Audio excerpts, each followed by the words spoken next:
Andrew, how are you? What's happening, man? Doing great. Nice to meet you. Nice to meet you. Really excited to talk to you about this. Just sort of for an introduction, tell people what you do. So I'm a neuroscientist, meaning I'm a professor of neurobiology and ophthalmology, Stanford School of Medicine. So I run a laboratory. I teach a little bit. I teach neuroanatomy to medical students, but mainly my lab does research. So I've got students and postdocs, and we're trying to figure out the answers to two problems. The first problem is how to regenerate the damaged nervous system, in particular the connections between the eye and the brain to restore vision to the blind. So that's a big mission of ours. And to prevent vision loss in people that are losing their vision. And the other thing that we're doing is we're focusing a lot on stress and other states of mind. So I'm obsessed with the idea that all our states of mind come from the brain and the body. And we're trying to figure out what happens in the brain and body when we're stressed and how to control it. What happens in the brain and body when we are creative and how to control it. And essentially for all states of mind. But rather than try and tackle the really high-level stuff like flow and states of awe, we're really focused on these states of stress and things like focus and the ability to think clearly and do certain things athletically or cognitively. Because, first of all, there's a lot of suffering. There are a lot of people out there that are suffering from an inability to control their states of mind. And also there's great potential for people who aren't suffering to be able to create and perform and do better things once we can understand how those states come about. That's an interesting way of putting it. Suffering because they can't control their states of mind. That is the case, but that's not like a politically correct way of describing it. I guess I never thought about that. Would that be accurate? Well, I think it's fair to say that all our states of mind and body, and I say mind and body because the nervous system, which is the brain, the spinal cord, and all that stuff, it connects to our body, and our body connects to our brain. So we can't really separate those. But states of mind, which include the stuff in our skull and the body, those essentially dictate our whole life experience, right? So whether or not we're feeling calm when we want to be calm, whether or not we're feeling stressed when we'd rather be calm, whether or not we are feeling focused when we need to do work, or whether or not we're feeling creative when we want to be creative, all of that stems from the nervous system. The other organs of the body are involved, but the nervous system, the brain and those connections, is really what it's about. So if you see somebody who's in a state of depression, or you see somebody who's in a state of flow and creativity, you can be pretty sure that that's reflecting the activity of neurons in the brain. It's the idea that the body and the brain are inseparable. Most people who are physically active accept that and appreciate that, and they know that this is probably true. But there's a lot of people that kind of want to deny that and concentrate only on the brain. And particularly, like, there's psychiatrists that will prescribe medication before they'll prescribe exercise. And this is it's a controversial subject. That's what I meant by saying, like, that you are unable to control aspects of your brain, or aspects of the way you're viewing things or the way you feel about things. But yeah, so I think if we take a step back and we just kind of think about what the brain and nervous system does, and again, nervous system includes all of it, we can say the brain is special, right? This brain, there is something fundamentally important about the brain part, because somebody who, let's say, has a limb amputated, it doesn't fundamentally change who they are. It can change what they can do, but there will be aspects of their personality and temperament that might shift, but who they are hasn't changed. Whereas if someone has a brain lesion or their brain is degenerating, that person is fundamentally different. So there is something special about the real estate in our skulls. But that said, the job of the brain is really to combine our experience of what's going on in our body with what's going on in our mind, and to react and behave to things in an adaptive way. So if I may, there's just sort of like, if we take a step back and just think, there are basically 5 things that the nervous system is responsible for doing. First is sensation. Sensation is non-negotiable. It's happening all the time. Sound waves are coming in, your feet are in contact with your shoes or the floor. That's all happening, and you can't control it because we have sensors, things in our eye, our tongue, our nose, our skin, our ears, that take physical events in the universe, photons of light, sound waves, touch, physical pressure on the skin. And it transforms that into one language. And the language is the language of electricity of neurons. Now, perception is the next thing that the brain does. And perception is all about which sensations we are conscious of. So if I say, the contact of your hands with the table, now you're conscious of it. That's just your perceptual window. It's like a spotlight. It just goes straight to your hands. So there's sensation, perception.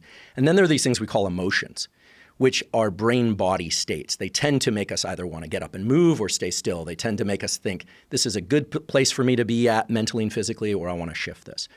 And then there are thoughts, which we could discuss in detail if you want, which kind of arise spontaneously. They're kind of running in the background all the time, like pop-up windows on a badly filtered internet connection. But we can also deliberately have a thought. Like I can say, that pad of paper to my right is yellow. I can decide that. In the same way, I can do the fifth thing, which is an action. So you've got sensations, perceptions, feelings/emotions, thoughts, and actions. And all 5 of those include the brain and the body. But how much brain and how much body is shifted by a kind of underlying, let's just think of it as a tide, like the level of the tide, and that's the autonomic nervous system. So if I'm suddenly stressed for whatever reason, my perceptual window is going to shift. My eyes are literally going to change their focus. My world will become more like portrait mode. I'll see you and everything else will become blurry. When I'm calm, I actually have panoramic vision. I can see everything around me. So my state, my internal state of alertness or sleepiness impacts all this. And in sleep, which is kind of the opposite extreme of stress, I'm not in relation to anything outside me. I'm not perceiving anything. I'm sensing things. It's non-negotiable. I'm not having real thoughts, but the thoughts are kind of disoriented in space and time. And behavior is done. You're lying down. You're sometimes paralyzed in sleep. So when I say states, it's really about this dynamic shift between what we're perceiving and how we're perceiving it. And we could go really in depth in this or not, but states of mind are fundamentally, I think, to me anyway, are the most important aspect of trying to understand how the brain works. Because ultimately, if you want to understand mental illness and mental health, if you want to understand high performance, which is something my lab is really interested in, if you want to understand any of that, you have to understand how these states of mind and body relate, because the autonomic nervous system, which is strongly impacting these states, is in the body. It is the basis of it is connections between the brain and body. So you're analyzing people in stress states, and are you doing cognitive function tests on these people in stress states versus people in calm, placid states? Like how are you doing? Are you doing like similar tests or like? Yeah, so there are 2 states that, like we can take that whole tangle of mess that I just threw out on the table and simplify it and say, look, there are 2 states that I think if we could really crack, we could really understand the underlying neural mechanisms, and we could understand how people could get themselves into these 2 states, we would greatly improve human health and human performance, cognitively and physically. Okay. And those 2 states are the state of sleep, so not just the importance of sleep. I know you had Matt on here, so great sleep researcher. Not just that sleep is important, but how to get better at sleeping, how to access sleep. So a lot of people struggle with that. And the other state is clear, calm, focused. Those 2 states for my lab right now are the target states. There's so many states, but if we can figure out how those work and how to allow people to put themselves into those states, I think it's my belief that we'll do humankind a great service. Okay, so when you say sleep, the state of sleep, like what techniques are you talking about to achieve the state of sleep or do a better job of sleeping? Yeah, so when people come into my laboratory, we essentially start pressure testing them from the moment they walk in the door. So we have a laboratory, we do some animal work, we work on mice, and we study states like fear and courage, and we're interested in what leads to winning in certain forms of competition between animals and these kinds of things, aggression, those kind of very primal states. We also have a human lab. So people who come into the laboratory, we have an equivalent lab essentially to our mouse lab. People put on VR goggles. We wire them into a lot of gear that allows us to measure things like heart rate, breathing. We're measuring pupil size, eye tracking. And in some people, because they are neurosurgery patients, we have access to the brain. We drop electrodes down into the brain, record from the human amygdala. So you have a hole in their head? They have a hole in their skull. Ooh. The neurosurgeons actually, which I am not, tell us that it's no big deal, right? That basically they look at the skull as kind of a poorly evolved device. They always tell me, you're much better off with a titanium plate there anyway. It's much stronger. So they don't have a problem putting a little hole in the skull. These are patients that have other issues, right? So they're saying you're better off with a titanium plate than skull bone? Well, if you're concerned about concussion or anything, if you really want to protect the brain, you could build a better device to protect the brain. But isn't the real brain damage comes from the brain slamming against the inside wall of the skull. Yeah, and how is that going to be better with titanium? Yeah, I mean, this is neurosurgeons, and they're they're in foam inside the. Yeah, there are synthetic materials that they use to protect against sloshing around. Do they? How far do they go with this? Do they ever like remove the top of someone's head and replace it with titanium? Yeah, large portions, large How much? windows. I've seen windows in the skull that are the size of an iPhone. What? Yeah, sure. Flip it open. Oh no! No, but now keep in mind Like these a are lid, a manhole cover for your brain. basically. Really? Yeah. Is that available online? Can Jamie look that up? He's looking it already. Well, a guy who used to work in my lab, who's now at who's now at Neuralink, a neurosurgeon. Oh, one of those guys. One of those ready guys. to fucking bring on the AI hyper world. I'm scared. Among other things. I mean, I think that. Well, I always say, all of human evolution is based on human neuroplasticity, the ability to learn and acquire new functions in the nervous system, or where our biology kind of cliffs off and can't support us in what we want to do, we build technology. Right, and this is the idea. Innovation steps in and says, I've got an idea to accelerate this process. And then you get Captain Super Genius, who thinks it's no big deal, cut giant holes in the top of your head and stick these wires in there. I mean, I think there's that version of it. And I think I haven't spoken to them directly, but except this one individual there. But, first of all, I don't think they're thinking about large windows in the skull unless there's a clinical need. They're talking about behind the ear. About a quarter. Behind the ear, the route in through the bone there. And the other thing is that I think it's very likely that the first 10 years of that work will be clinical in nature. Movement disorders, Parkinson's, and of course, because I said that, they'll probably beat that by, 5 years. Well, the quote that made me uncomfortable was when Elon told me you're not going to have to talk to communicate anymore. I was like, oh, Jesus Christ. Where are we going with this? Well, this is interesting because so I have a good friend who's a neurosurgeon at UCSF. We've known each other since we were little kids, since we were 9. His name is Eddie Chang, and he's kind of the world expert. He's a neurosurgeon, but he's also the world expert in speech and language. And what he's been doing is decoding, essentially figuring out what neural signals come out of the brain that allow us to speak in a certain way. So let's say I wanted to build a device that would allow you to speak 8 languages tomorrow that you don't know today. The reflexive idea is that people like Eddie and people like me and maybe the Neuralink folks are going to go in and build chips that are going to stimulate the hippocampus and you're going to learn faster and do all that. But there's a whole other version of this. And it gets right back to this issue of brain and body that we were talking about before. Now, speech is a brain thing. You think about what you want to say, maybe for a joke or here, and it's in your head.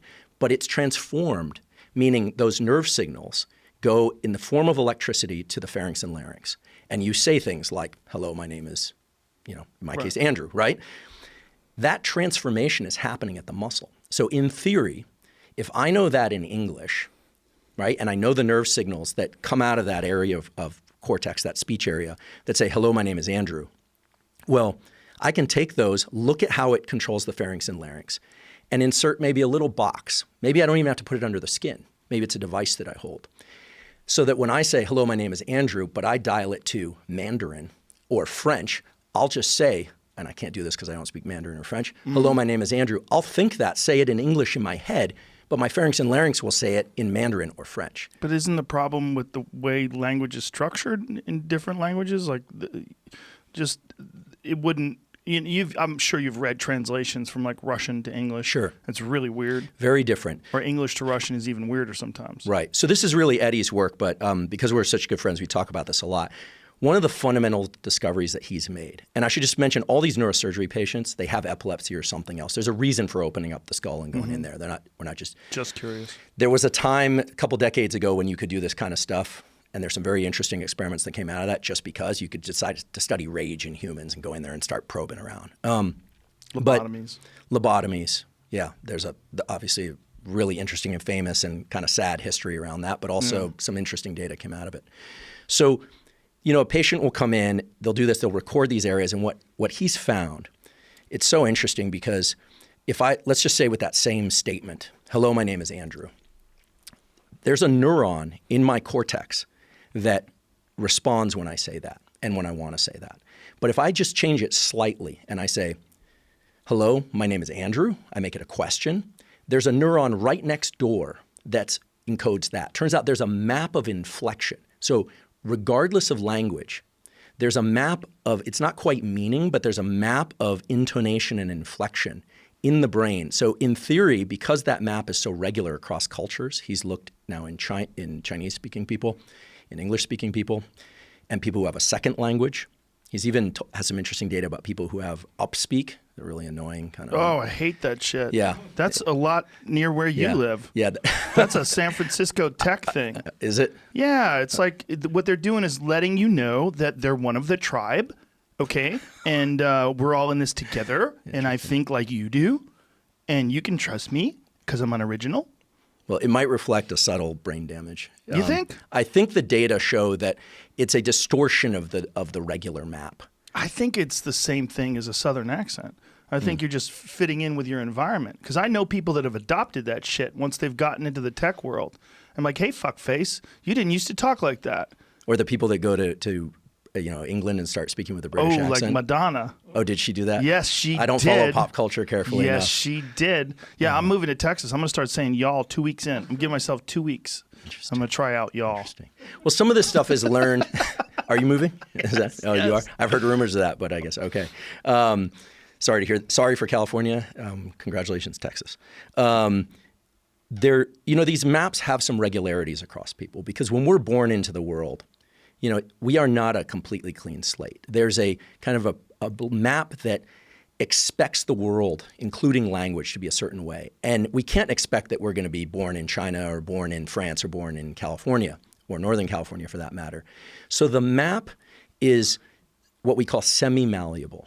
It's not a rigid, concrete, hardwired map. So what makes you think that this upspeak is like damage? Well, so I asked Eddie about this. Eddie Chang, my friend, this neurosurgeon, who is kind of premier world, not kind of, he is the world expert on speech and language and the neural transformations and how it controls the pharynx, all that stuff.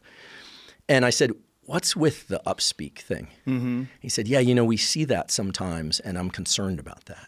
And when a neurosurgeon tells you they're concerned, you kind of go, okay, what are you concerned about? And he goes, there's something wrong with the map. And this kind of, so maybe that's, it could be because of upbringing and people, the brain is plastic as adults too. And not in the same way it's plastic in childhood, but, if you are forced to learn another language, your brain will fundamentally shift. Neuroplasticity is a real thing. And I think it's interesting you raise this kind of cultural component because actually it was Eddie's advisor, a guy named Mike Merzenich, was really the one who discovered adult neuroplasticity. In the 70s and 80s, and my actually scientific great-grandparents, David Huberman and Torsten Wiesel, won the Nobel Prize for showing there are critical periods, these periods of development after which the brain cannot change. And it had important implications for amblyopia and eye stuff. Merzenich came along and said, you know what, I don't buy that. And he started doing experiments with his students and postdocs where they would create an essential need or contingency. Like if the animal doesn't eat unless it learns something, then the brain can change. If you break down learning events into kind of smaller, more focused events, the brain can change as an adult at essentially any age. And so the strongest drive for adult neuroplasticity is focus. It's the ability to say, this is really important. Mm-hmm. It's making a soda straw view of the world. It's almost like being in a state of stress. And the best way to do that for a young person in adolescence or maybe even older is these social pressures. If they're strong, they will shape and rewire the brain. I mean, I look at what's happening in the world right now, and I think we are in a state of immense neuroplasticity. Everybody is having to rewire their understanding of what's going on. So just to sort of put a kind of a bow of some sort on the speech and language thing. I don't think brain-machine interface is going to be all about sticking chips in the head. But still, let's get back to the upspeak thing. Sure. Why does he think it's damage? Like, what is it about upspeak? Well, he just thinks that the map, which shows up kind of normally this is probably the first time in human history people have used this upspeak. It's also the first time in human history people have, typed with their thumbs. But I was listening to two guys at the airport back when you could go to the airport, and these two guys at the airport were talking in upspeak, and it was like as clear as day to me. Like they were letting each other know that they're in the tribe.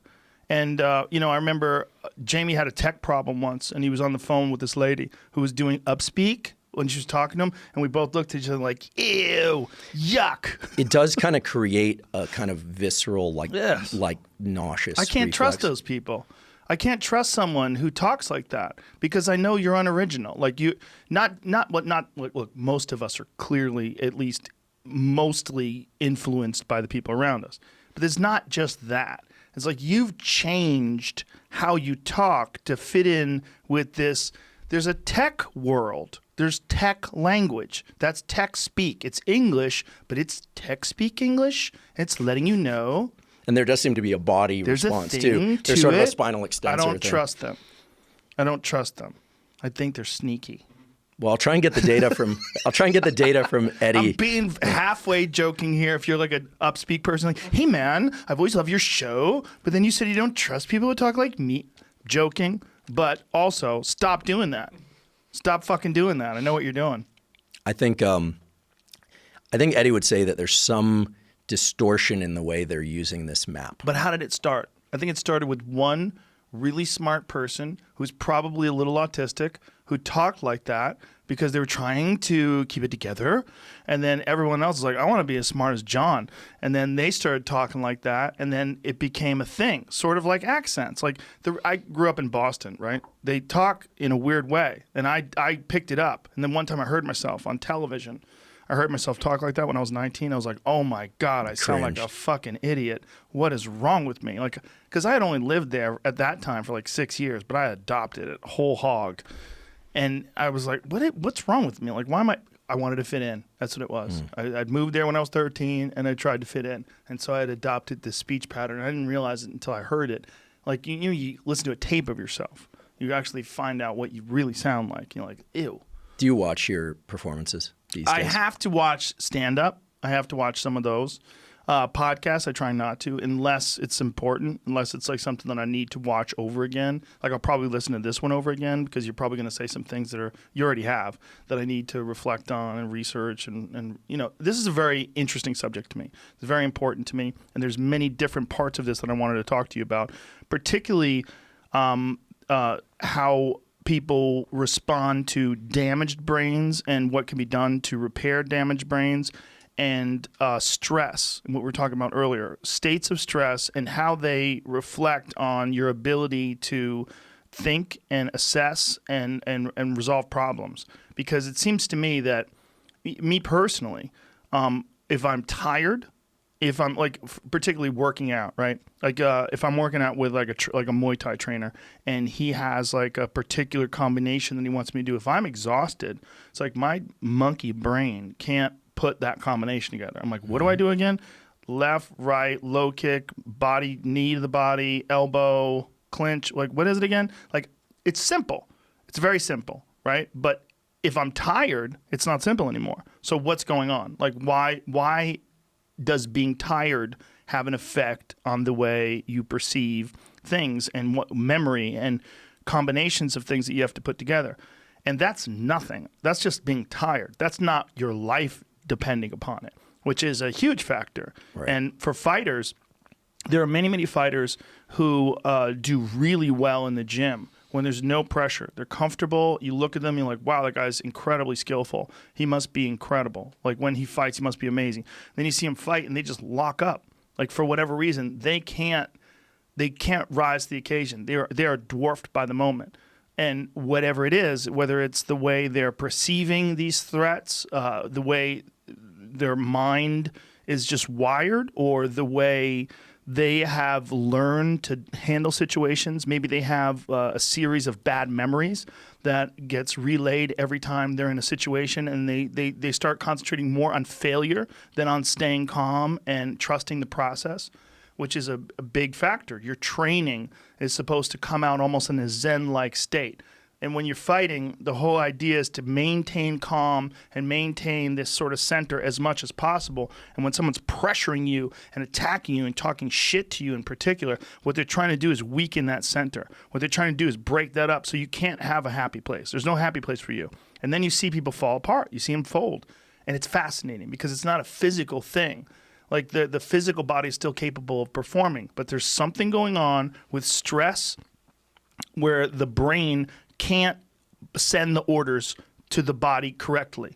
And you're so overwhelmed with anxiety or fear of failure or just the overwhelming reality of the consequences of making a mistake that you crumble. Yeah. Well, this is why we're obsessed with clear, common focus or sleep as a good jumping off point for, because we eventually want to tackle all the states, but that's a good jumping off point. We're jumping all over the place, but let's we started with sleep. So let's get back to sleep. So sleep and stress make a good sort of counter examples. But if we're just going to focus on sleep, first of all, sleep is the only time that you're in complete relation to only one thing, and that's yourself. It's also a time in which there's a core operation of the brain in wakefulness. This is especially apparent in stress, but it's happening all the time, where your brain is trying to do two things in wakefulness. And I realize we're talking about sleep, but most of what your brain is trying to do is pass things off to reflexive behavior. So I don't have to think about picking up water. I don't have to think about walking down the hall. I just do it. I just breathe. I just move. I eat. I'm not conscious of it. There's another mental operation, which is very demanding, but extremely important. And this is encompassing a lot of different aspects of neural circuitry and function, but the brain wants to figure out duration, path, and outcome. How long is something going to last? What's the path to do it, and how's it going to work out? Those are the two things that the brain is mainly managing during waking states. And of course, it's keeping your heart rate going and your breathing going, your digestion going, but that's all running in the background. When you go to sleep, your perception of space and time, not outer space, unless that's what you're thinking about, but space and time becomes untethered. It becomes very fluid. So when you lie down to go to sleep at night and you're drowsy, you stop doing these duration, path, outcome analyses. And if you have trouble sleeping, it's because you're still doing what's the duration, what's the path, what's the outcome. Your brain's looping in that. So when you go into sleep, it's the one time in which the brain can untether space and time. Like if this were a dream, your dog could float in here and sit down on the table and then morph into somebody that you know from long ago. And we'd be okay with that because it was a dream. So that period of 6 to 8 or 10 hours, whatever you need, is essential for resetting neural circuits in the brain. There's some chemical events too, but neural circuits, so that during wakefulness, you can do duration, path, outcome, like learning a new martial art move. So it's the untethered aspect of it is crucial? It's absolutely crucial. And how do we know this? We know this. So when people come into my lab, we study these two states. We put them into VR goggles, and we deliver very real, not cartoons and animation, but very real 360 video of things like claustrophobia if you're claustrophobic, diving with great white sharks if you don't like sharks, spiders crawling up you. We find your pain point. Mm-hmm.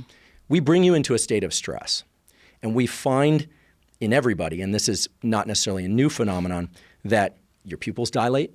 When your pupils dilate, the optics of your world changes, and you are looking at the visual world, which is space, physical space, and you start slicing time differently. If you've ever been stressed, it feels like things are taking forever. Mm-hmm. That's because your body is sending your brain more signals per unit time. It's saying, like, my body's active, my body's active, my body's active, my body's active. Think about when you're drowsy. Your body is sending fewer signals to the brain per unit time. And what ends up happening is the brain uses physical space and use these signals from the body. We know this from neural recordings, to start creating a space-time relationship. The space-time relationship really says, let's just take the jiu-jitsu example, even though I've never done jiu-jitsu. You're trying to figure out, where do I place my hand? Where's my grip? How do I move my leverage? What am I going to do when you're trying to sequence things? It's duration, path, and outcome. In sleep, the forebrain essentially shuts off.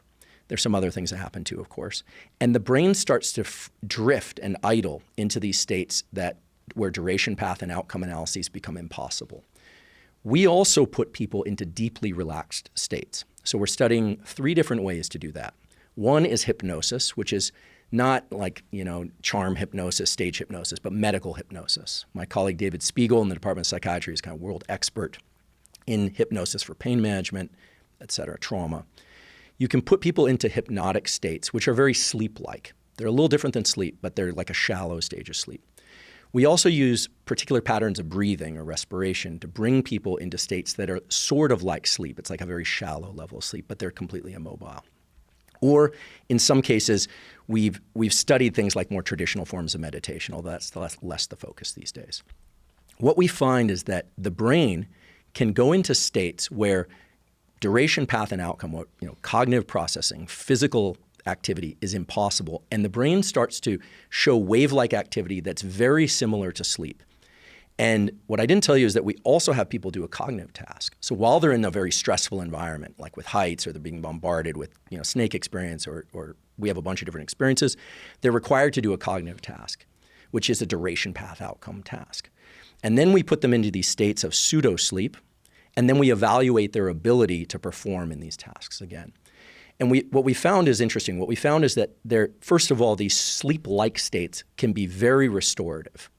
I imagine that you mentioned the float tank earlier, like maybe float tanks, and we could talk about why the float tank would put you into a pseudo-sleep-like state. Certain substances put us into sleep-like states. Naps and just letting the mind drift can put us into sleep-like states. And those sleep-like states do two things that are very powerful. One is they reset our ability to do these very taxing, demanding duration, path, outcome kind of brain functions. As well, they allow people to access sleep more easily. So we want people to be able to get into deep sleep, because nothing is as restorative as deep sleep, because in deep sleep and in the states that I'm talking about, these deeply relaxed states, duration, path, outcome analyses are impossible. And I think being able to toggle back and forth between these states is really where high performance emerges. So for the very stressed human being who's suffering from generalized anxiety, we study those types of patients. But in addition, for people who are doing well in life but are high performers, so we do some work with elite military, with some athletes. We've had David Goggins out to the lab. We talk about you can't use him. You can't use him. So he's an extreme outlier, right? He's too far on the outside. So what's remarkable about him is he has figured out how to tap into, he can force himself into duration, path, outcome. Now, I don't know his state while he's running, if he's relaxed, if he's aggro the whole time. I don't know.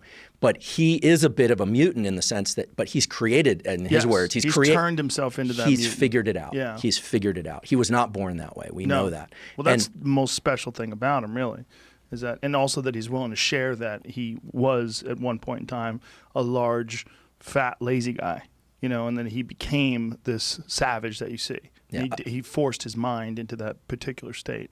Well, and the states that will allow people to go there often are fear states, anxiety states, things that are extremely high pressure, because the adult brain especially doesn't want to change. We're basically born, we get wired up by our experience, we get wired up by what we're exposed to. Brain plasticity is very passive for the first 25 years of life. If you're a child, the things you hear and see and do are shaping you, right? Kids come home saying things they've never even heard before. It's amazing. Right. And as an adult, you have to crack into that neural circuitry and reshape it. But why is that? What is it about adults? Because I have my own theory, and this is just a martial arts-based theory. Young kids learn so fast. They learn so fast. But I always feel like it's because they don't have jobs. They don't have a family to take care of. They don't have a girlfriend who's on their back. They don't have bills and the IRS breathing down their neck. They don't have anything. So they can just think about it, and their mind, like if they have a hard drive, right, and they have a 1 terabyte hard drive, they got like 100 gigs full. They have all this space. You could fill that space up with technique and movement, and it becomes their whole life because it's thrilling and it's exciting to learn, and their body heals quicker, so they can force themselves into situations. With adults, it's extremely difficult to find the bandwidth, to find the amount of time to really completely focus on something because you have so many distractions. Yeah. Well, does that make sense? No, absolutely. What you just described is a beautiful description of the top contour, and below that, what's happening is in childhood, the whole brain is literally more plastic because there's more space for the neurons to move around and make new connections. The whole environment, the chemicals that are swirling around in there are set for plasticity because we were basically designed to come into the world and be customized to our experience. I mean, if the human animal is exceptionally good at any one thing, it's that. So if you're an adult, say if you're a 35-year-old man with a family or a 35-year-old woman with a family and a job, and you want to learn a new skill, what is the best way to force your brain to accept these new patterns and learn this quickly? By attacking two separate parts of a process. Neuroplasticity is not an event. It's a process, and it has two parts. The first one is if you want to learn and change your brain as an adult, there has to be a high level of focus and engagement. There's absolutely no way around this because so focus and intensity and that kind of the Goggins phenotype, right? I think Goggins is now a noun, a verb, and a pronoun, right? It's like, it's amazing. So if you're going to Goggins this process, what you need to do is you need to, regardless of how agitated you feel, you have to lean in and focus extremely hard. Now, the reason for that is that there's a neurochemical norepinephrine, also called adrenaline, same thing, that's released in the brain and body. Most people back off at that point because they feel this agitation. But we have to remember that that noradrenaline was designed to get us into movement. That's the purpose of noradrenaline, to take us out of stillness and into movement. And then the other thing we have to do is we have to take that elevated level of alertness and we have to focus it. And there's a second neuromodulator called acetylcholine, which is secreted from this little structure in the base of the forebrain when we visually focus on something. Or in the case of maybe if you're doing auditory learning, when you focus with your auditory attention. Can I pause you there for a second? Yeah. So acetylcholine you could take in a supplement, and norepinephrine you can actually get from ice tanks. Like you can get it from cryo chambers, you can get it from cryotherapy. So using those strategies of taking, like acetylcholine is actually an alpha brain, one of the supplements my company sells. When you take that along with float tanks and cryo chambers and do some intense exercise or whatever you're trying to get good at with intense focus, couldn't those things accelerate that process? Almost certainly increases the plasticity, the rate of plasticity. So you would recommend if someone was trying to get better at something, like a cryo chamber would actually accelerate the process of learning?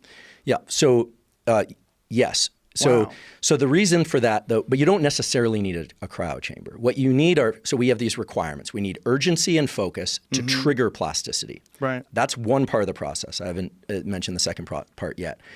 Neuroplasticity is triggered when urgency and focus combine. Acetylcholine is released, for the aficionados out there, it's called the nucleus basalis, but that doesn't matter. There's a little compartment of neurons in the base of your forebrain that doesn't like to release acetylcholine on a regular basis. It's greedy. It's greedy, and it doesn't want to use that. If you're a child, it'll drain your brain with acetylcholine. But as an adult, 30, 40, up to Why is that? Because Mother Nature designed us to learn what we need to learn and then do that, reproduce and die. I mean, not to be, How rude. dark about it, but I would say evolution is not about us, it's about the offspring. Yes. Right? Like 100%. And then it's not even about them, it's about their offspring. Exactly. Never ends. We are being manipulated from the inside. Yes. I mean, that's what kind of drew me in neurobiology, is that all these complex things you see in the world, it's all internal. So, if you get urgency, it can come from, let's use David he's a shining example of this, right? You can sit there and just ramp up your level of urgency through purely psychological means. You could take an ice bath. You could do high intensity breathing, anything that brings your level of alertness up. Can I ask you this? If you were going to try to improve your ability to get better at something, when would you use that ice bath or the cryotherapy? Would you use it before? Would you use it afterwards? Definitely before. Before the learning. What we're talking about is a two-part process. The first part is the learning trigger.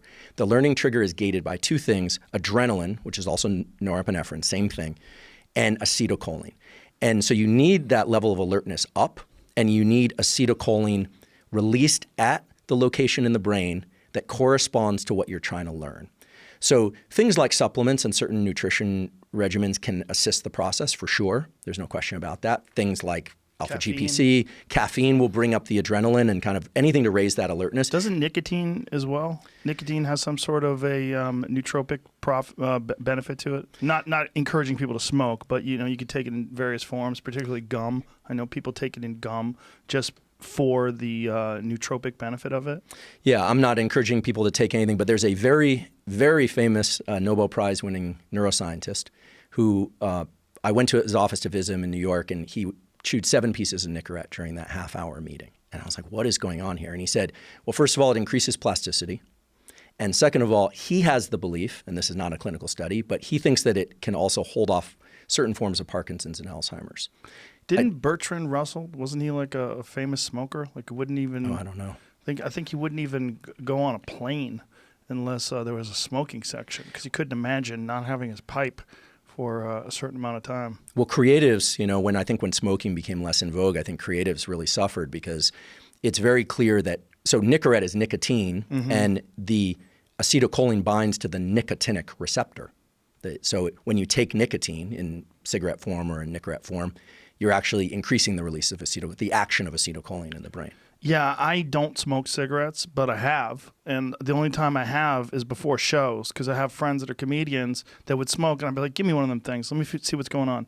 And I smoked, and I was like, whoa, dude, you get high off these things. This is crazy, particularly if you don't smoke cigarettes.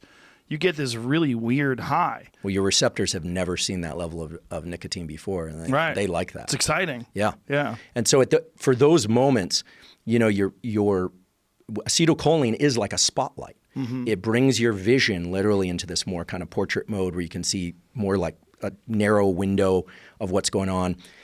There are behavioral ways to access this too. Before a fight, if somebody's really ramped up, their world is not, they're not seeing everything. They're probably, I've never done the walk, of course, but probably walking out to the octagon, they're not seeing all the color of the hat of the woman in the corner. They're not relaxed, they're hyped up. Right. But that's a trigger for plasticity because the brain needs some way to cue this plasticity process to let itself know, because it's a self-learning organ, let itself know that something's really different. That's adrenaline. Something's changed. Then there's focus. What's changed? So in the jiu-jitsu example you gave earlier, it's the ability to focus on what the sequence is, what happens when, and okay, I did that correctly or I didn't do that correctly, but that's duration, path, and outcome again. And having acetylcholine and noradrenaline up, that sets the plasticity trigger. However, that doesn't guarantee that those synapses are going to change. It does not mean that you're necessarily going to learn. Oh, no. What guarantees that process will be converted into literally the change in the connections between neurons, sometimes new neurons, but mostly the change in the strength of the connection, so that eventually you don't have to do duration, path, outcome. You can just be reflexive about it, is states of deep sleep and any state where you're not doing duration, path, outcome. So we know from 2 recent studies, some of this was done by my lab, but by other labs as well, in humans, which I think is important to distinguish between mouse and human where we can. A lot of the changes in these brain structures occurs after learning during deep sleep, in particular slow wave sleep. But it also occurs during periods of naps and shallow sleep, or even just periods where people deliberately decompress, where they're not focusing on any one thing in particular. So if we were going to kind of operationalize this process, it would be focus intensely, have an intense period of urgency, and then access the deepest rest you can where you're not thinking about anything, where space and time becomes very fluid. So stress in that case, post-exercise or learning session, would actually hinder your ability to grow and get better. Absolutely. And elite performers like elite military, elite athletes, I'm sure you're familiar with this, they understand that the ability to toggle back and forth between these high alert, high attentional states and deep rest is not just the key to performing what you can already do. It's also the ability to get better over time. I think Goggins, again, is such a remarkable example because it seems like it's all gas pedal. But I'm guessing, I've never asked him about this, but I'm guessing that he has his ways of recovering so that he can remain in that heavy gas pedal significant amount of the day all the time. I don't know about that. Maybe he's just all gas pedal. I think he's all gas pedal. Could be. I mean, he eats well. I mean, he does sleep, but he prides himself on his ability to just go, let's go, motherfucker, and just force himself to do it. It's so impressive because, I think most everybody struggles to try and get themselves in action. I mean, we know that actions are the key to neuroplasticity. I mean, yeah, you can do some mental training and that can be powerful. You can do meditation. You can learn to access sleep, but all that stuff. But ultimately, to get better at anything, you got to get your reps in, whatever that is, neurosurgery or running. That's interesting you say that because that's what he does with his mind. He's getting his reps in, and he describes it. He calls it armoring your mind. You have to armor your mind. And, like he told a story once about being on a plane. Some football player said, how do you keep that dog alive inside of you? And he goes, it is like a dog. He goes, my fucking dog, if I feed my dog, he goes, and I feed him again, that motherfucker's always hungry. He goes, he's always hungry. He's never not hungry. He's like, you got to be that dog. You got to always be there. So he's always there. And this doesn't mean he's not a pleasant guy. I love the guy. I love hanging out with him. He's great. He's great to have dinner with. He's fun. He's a good guy to be around. He's not like an asshole or anything. He's fun. But when it's go time, he's fucking ready. It's David. David Goggins, all the time, 24/7, ready to go. Wake him up, 4 a.m, time to run. Let's go, motherfucker. You know, stay hard. I mean, that's what he does, like all day long. He is every bit as intense as that public persona. When he came out to the lab, it was kind of interesting because we had just built this great white shark experience. And I'd gone down to Mexico. We had dove with these sharks, and my friend Michael Muller, he's got this whole thing where we could leave the cages, and we did all this, and it was fun and crazy and probably a little stupid, frankly. But we bring it back. We build this VR stimulus, and he and a couple other team guys came in, and so I'm explaining what we're doing, and we show the shark thing on the screen, and he goes, "I don't like sharks." And I'm thinking, okay, well, so we'll give him something else. And then we go through the whole thing, and I'm explaining how we wire people in, and we record from the brain. And I said, all right, so who would like to try the sharks? David, I'll go. Like, he just wanted to be first. And I realized, I was like, okay, he wasn't showboating. That's just the way he is. It's just, if there's something that creates that sense of agitation, that's a signal for him to go forward. Do you know what he does in the summers? I don't. He goes to Montana to fight forest fires. Does he really? Yeah, he doesn't even make any money. Amazing. He just goes there. He's rich, and he gets fucking dropped off in Montana in the woods, camps out there, and fights forest fires with a bunch of other savages, and he does it to keep his brain hard. That's fantastic. He's the real deal. He is the real deal. Can you imagine? You got millions of dollars in the bank, and you're like, I'm going to go fight forest fires all summer. Yeah. Just to stay hard. Yeah. Maybe I would have done that when I was a teenager to impress girls, but I don't Bro, think he's 40. He's doing it for he him. Doesn't give a fuck. Well, that's the thing is I think that's that authenticity is a real thing. I mean, there is a kind of a third kind of secret. There is a secret sauce in this whole mix. And this is kind of what brought me to my lab. We do work with typical people, but we also and do some work with people from David's former community and domestic and foreign special operations who are interested in this process for obvious reasons. Mm-hmm. How can you leverage the nervous system to build better, longer-lasting warriors? It's a really interesting question. And you could do that with brain-machine interface. You could do that with, you can imagine doing that with drugs or with supplementation or nutrition, all of that. But since the nervous system sits at the foundation of any of those, we started to think about this problem, and there's actually another element to it, which is the reward pathways involving dopamine. So you asked about kids, like why they can learn all day long. So their brain is very different, but it still needs some degree of focus, and they still need to get their sleep. They still have to obey those 2 rules of this process. But they engage in something else, which is really powerful, which is play. A lot of their learning is through playful exchange, especially with the little kids, like in kindergarten and nursery school. And then as they get older, the social dynamics can be kind of harsh, but they can also be really pleasurable and fun. So the molecule dopamine is a really misunderstood molecule. We all make it from a little location in the back of our brain. And people think of it as like reward, like, oh, I got a bunch of money or I did a great performance. Dopamine is responsible for that feeling of feeling great. But in addition, dopamine is what's released anytime an animal or human thinks it's on the right path. And that's very subjective. So this is not, and I want to be really clear that this is not positive thinking or, the secret or telling yourself that you're performing well even when you're not. Right, like if you are a rioter and you break into a courthouse but you feel like you're on the right path, you're going to get a release of dopamine. Heavy release. Even if you're committing a crime and you really probably shouldn't be doing that. Yeah, Mother Nature built these systems, adrenaline, acetylcholine, dopamine, to be very generic in terms of what can activate them on purpose.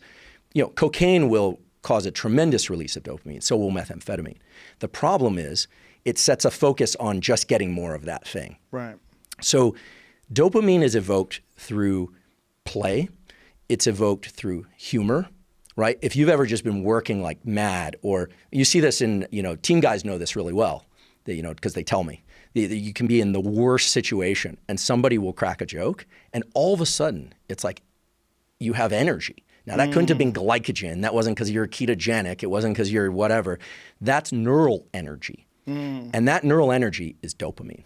Is that what happens when you hear a great song and you get pumped up? Is that the same thing? Absolutely. And the reason dopamine is so powerful in this process, of neuroplasticity is that dopamine has the ability to buffer noradrenaline. So that stress that you feel when you're in effort, it's very hard for most people to keep that going. But when you get and when I say a shot, I mean an internal release of dopamine through humor or through the sense that you're on the right path. Let's take the fight example, where it's stressful and you're getting beaten down. All of a sudden, you land one or you do something properly and the other guy starts to timber a little bit or shuffle a little bit. You gain a chemical advantage. And it comes in two forms. One is it triggers marking of the synapses that likely will change later. We rarely forget the events associated with dopamine for that reason, because they signal, oh, whatever's happening now, that was good. And in addition to that, they start pushing back on the level of noradrenaline in the brainstem. And this is crucial because there was a study that came out 2 years ago, not from my group, that asked, why do we quit? If you set 800 or even 500 pounds on the bar out there, I can't lift it. So I'm not talking about that kind of quitting. I'm talking about a long run. Why do I quit? If I'm not injured, like what actually causes quitting? When do we decide that something is futile? Right. And it turns out that for every bit of effort, any bit of effort, lifting a glass of water or running up a hill or in a fight, there are little bits of noradrenaline, adrenaline that are released in the brain and body. And there's a counter. There's a cell type, which are called glia, which literally means glue in Latin. These cells are paying attention to how much norepinephrine is coming. And if it hits a certain threshold, the brain stops voluntary control over the musculature. It says, that's it, I quit. And there are these beautiful experiments where they manipulate the visual environment so that they're certain that this isn't lack of muscle fuel or liver fuel. This is lack of neural fuel. Dopamine pushes back that level of noradrenaline and it gives you more gas. It lets you go further. And you see this through teamwork, when you feel like you're supported, when you're in cohesion, humor, play. If you're in serious effort and it's just things are going terribly, maybe I've never done comedy, but you're trying to write a joke and it's just frustrating, and then suddenly you just kind of laugh at how ridiculous the process is, there's a kind of loosening or a lightening and you have more energy. That energy is reductions in epinephrine. And so I don't know how David Goggins has done it, but everyone does this a little bit differently. But it could be, and I'm speculating here, of course, never done the neurology, but that David has somehow figured out that the leaning in process for him is the dopamine trigger. Like there is a kind of sicko thing about the way he talks about it. Like it's a little bit masochistic, right? And for him, maybe it was that way, and it's rooted in his origin story. For other people, they find this in purpose, like that you're doing this for your kids or you're doing this for somebody else. I think that the human animal has a capacity to push, has a capacity to focus, has a capacity to learn at all ages. But these gates on plasticity are set by certain requirements. And when I look out there and I see all the stuff about psychology and all the self-help and wellness stuff, I'm a neuroscientist, so I look at the lens of everything through neurochemicals and neuroscience, but it all kind of boils down to a couple basic chemicals and systems, or what we call circuits in the brain. What's the difference between noradrenaline and norepinephrine? Yeah, great question. So same thing. So adrenaline and norepinephrine, adrenaline and epinephrine, same thing. Oh. Same thing. Norepinephrine and noradrenaline, those two things are the same thing. Oh, okay. It was a naming war. So scientists are like, they have egos, some more than others. And there was a naming battle. And so if you go to Australia, they call it one thing. In England, they called it another. And basically, it was two labs discovered the same thing, and it was a pissing competition. Oh, well, how confusing for everybody else. Exactly. And you can find that over and over and over again in science, because no one ever comes in with a gavel within like nomenclature committee and says, we're just going to call it this. Noradrenaline's so much easier to say. They just stick with that. Norepinephrine, I've fucked that up 100 times. Well, and it gets worse because like you think about the autonomic nervous system and they're like sympathetic, parasympathetic. Sympathetic sounds like sympathy, but it's actually the stress state. Do you think that you would benefit from data from real world situations in a much more comprehensive way than you would from these virtual situations you're putting people in? Because we have a VR thing out here. We have an Oculus, and it's pretty cool. There's one of them where you walk on a plank, and you really do feel like this plank is over, like it's on the 60th floor of a building and it goes out a window, and you really do feel like you're kind of, but you're not. Right. It's there's a difference. Right. You get a little bit of it, but you don't get the real thing. Right. Like being in the jungle and the leaves part and there's a real tiger in front of you. The feeling that you would get would probably be, you probably wouldn't be able to recreate it with virtual reality. There's some part of your brain that knows this is bullshit. Yeah. So we have three laboratories to explore this. One is the virtual reality. And virtual reality can give you what the scientists call presence, the sense that you're really in that environment. And that's mainly visually and auditory driven. Mm-hmm. My colleague Jeremy Bailenson, I'm in the medical campus, he's on the other campus, he's studied this a lot. Like, what are the requirements for getting people to feel presence? So people who come to our lab, they don't think they're underwater with a shark unless they're afraid of great white sharks. And for that moment where one of these guys is coming in and it opens its jaws, for that person, it's every bit as scary as the real experience. No way. If you look at their autonomic, well, we don't know because we don't put them in the water. But I just can't imagine. Well, here's the probably close. I agree. I mean, here's the challenge. We needed to stress people, and we needed to do it really well for a lab. And if you look historically, the experiments that came before ours were really lame. It was like picture of someone with a knife in their arm. For some people that's gross, for some people that's scary, but that's not really fear, right? Or they'd startle people. But I can jump out of, probably not to you, but I could jump out in front of a typical person with a teddy bear and they'll get startled. Doesn't matter, it's a teddy bear. So that's different. That's not fear. So VR allows us to access states. The more sensory stuff that we can include, the better. There are some now that include smell. We're working with augmented reality, so which is a little bit like the Star Wars thing of projecting a chessboard, that kind of thing. We find people's pain points, meaning we find the places in which we can trigger their autonomic function. We also run studies outside the lab. So I have a large-scale study running right now with David Spiegel, my colleague in psychiatry, where people are equipped with Whoop bands. So we're monitoring sleep. We're going to expand this to include some other devices that actually allow us to look at heart rate variability and body cavitation and some other things in some interesting ways, but also body position. So we're tracking them 24 hours a day. And those people are reporting back to us levels of stress, life events, that kind of thing. So this is outside the laboratory, but we can do this in real world, essentially. And those people were using interventions which are mainly respiration-based, so which are looking at specific patterns of breathing that trigger particular states in the brainstem that allow people to either sleep better or buffer their stress in response to life events better. So this isn't really breath work as much as it is teaching them specific patterns of breathing that capture these neurons that switch their brain states. It really is fascinating that these periods of rest are crucial to learning and developing. They're absolutely crucial. They're every bit as much a part of the process as the actual trigger event. And the athletes, the people, the high performers that I've encountered are all really good at accessing those states also. Is there a desirable ratio? Right. So you want to focus as long as you can focus well, and then probably a little bit longer, because there's also plasticity of the circuits that control focus. So going back to your jiu-jitsu example, as you get to the point where you're starting to not be able to do this duration path outcome stuff, which involves motor movements and mental thinking, you were saying you're getting tired. You're literally going into a sort of sleep-like state where space and time, duration path outcome becomes hard. What you can do at that point is to start buffering the noradrenaline, norepinephrine. Now I don't know which one to say, but I'll just keep going with whichever is reflexive. And you can start to buffer that through things like humor, through things like setting the urgency higher. That is not a time to relax and taper out. That's a time to ratchet up the intensity if you want to grab a stronger trigger.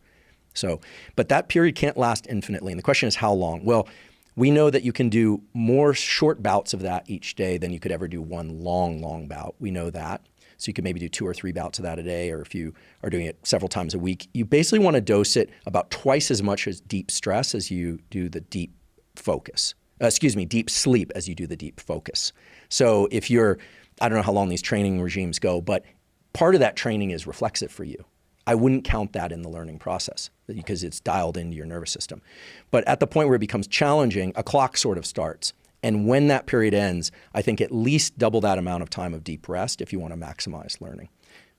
There's been a lot of work done on visualization and learning through visualization, and they found that you can get a similar benefit to actual physical training, obviously not with the endurance and the strength and all those other things, but in terms of skill learning, you get a similar benefit from an equal time of visualization. What do you attribute that to? Like, how is visualization, how can you learn things through visualizing? Yeah, so that's visualizing is setting the brain through these duration path outcome circuitry loops. It's running the script essentially. And it's important to move the musculature. It's important to say the words if you're, say, learning a motor skill or learning a movement, a language, excuse me.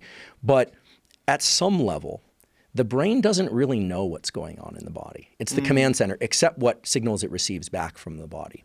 And so if the visualization is intense, the brain isn't completely convinced, but it's pretty convinced that you're actually experiencing that thing and rehearsing it. It's a little bit of your own internally driven virtual reality is what you're doing. Right. And so so I think mental training is powerful, but there's no replacement for repetition. So what about obviously physical training has its limitations in your body's ability to keep doing the movements. You're going to get tired Sure. and you're going to break down.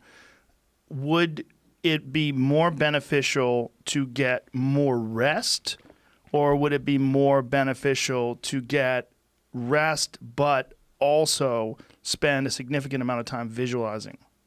We haven't looked at visualization specifically. The one thing that is very close to visualization, which is very powerful, based on neuroimaging studies, so legitimate science, I should say, is hypnosis. Hypnosis is a really unique state, and this is of mind and body. Have you been hypnotized? Many times, yeah. And I'm very interested in hypnosis because of the work with Spiegel and the incredible success that he's had with pain management, smoking cessation, these kinds of things. Hypnosis is a state of deep relaxation, not unlike sleep, but also deep focus.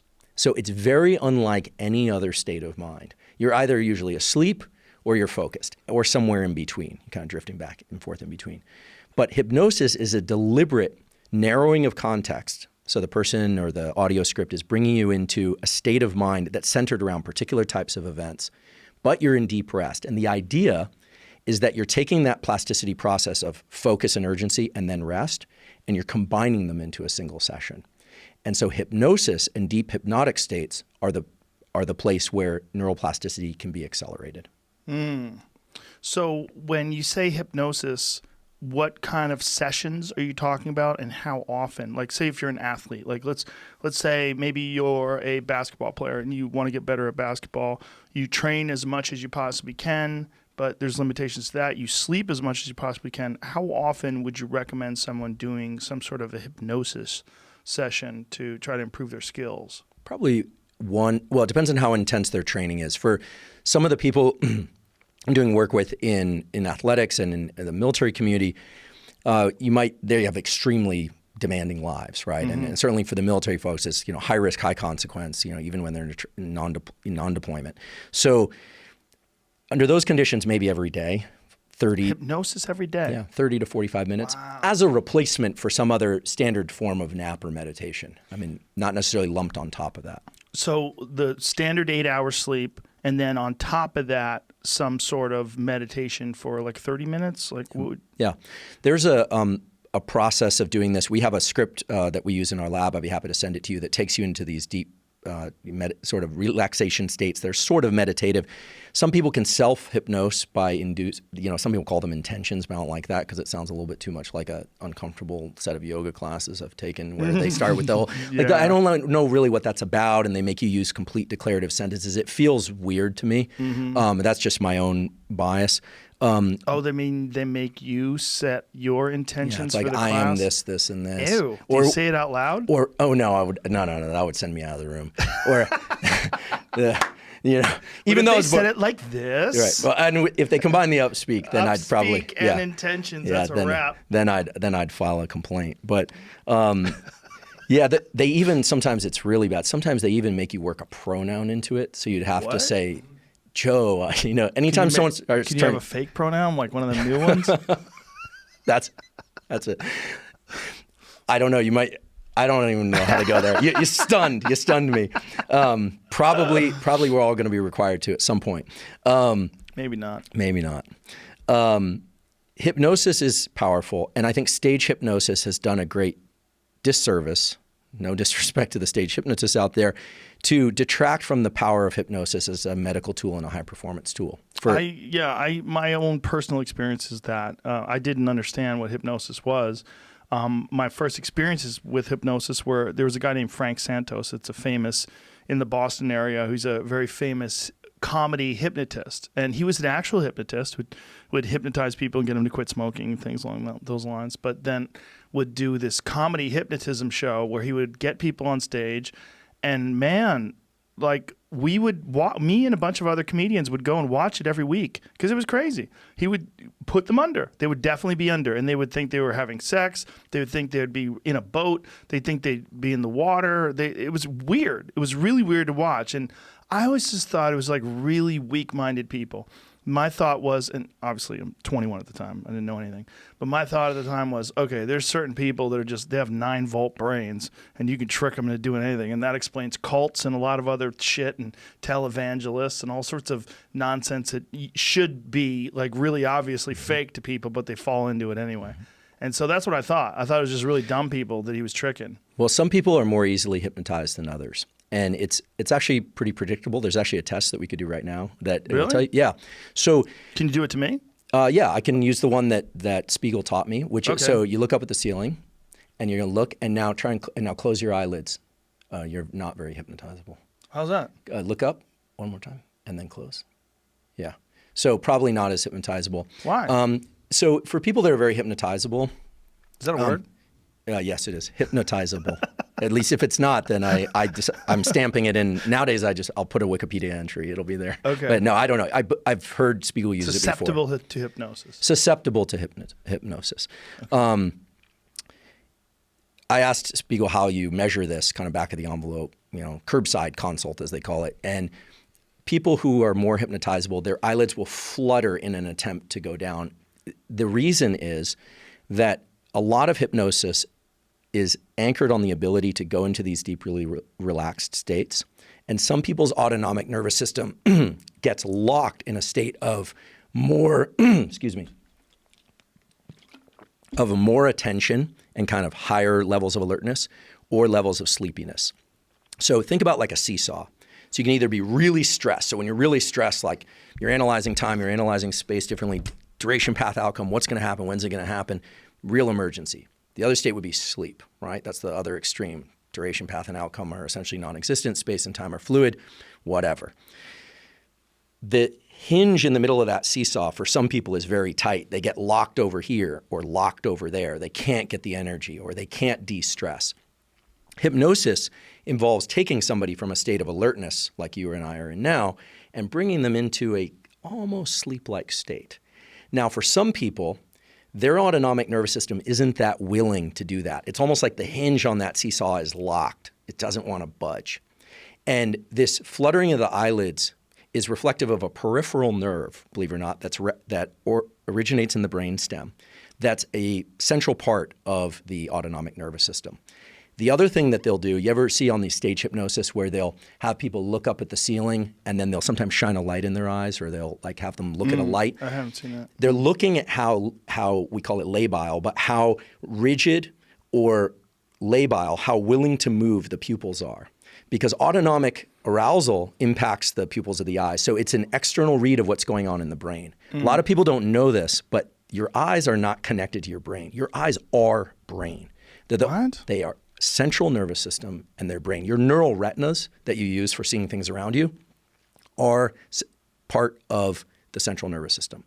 They are the way that you know when to be alert and to be asleep. And they are two pieces of brain that during development got squeezed out of the skull and placed outside the skull. Whoa. Yeah. They're the only two pieces of your brain that are outside your skull, assuming that you don't have some sort of damage.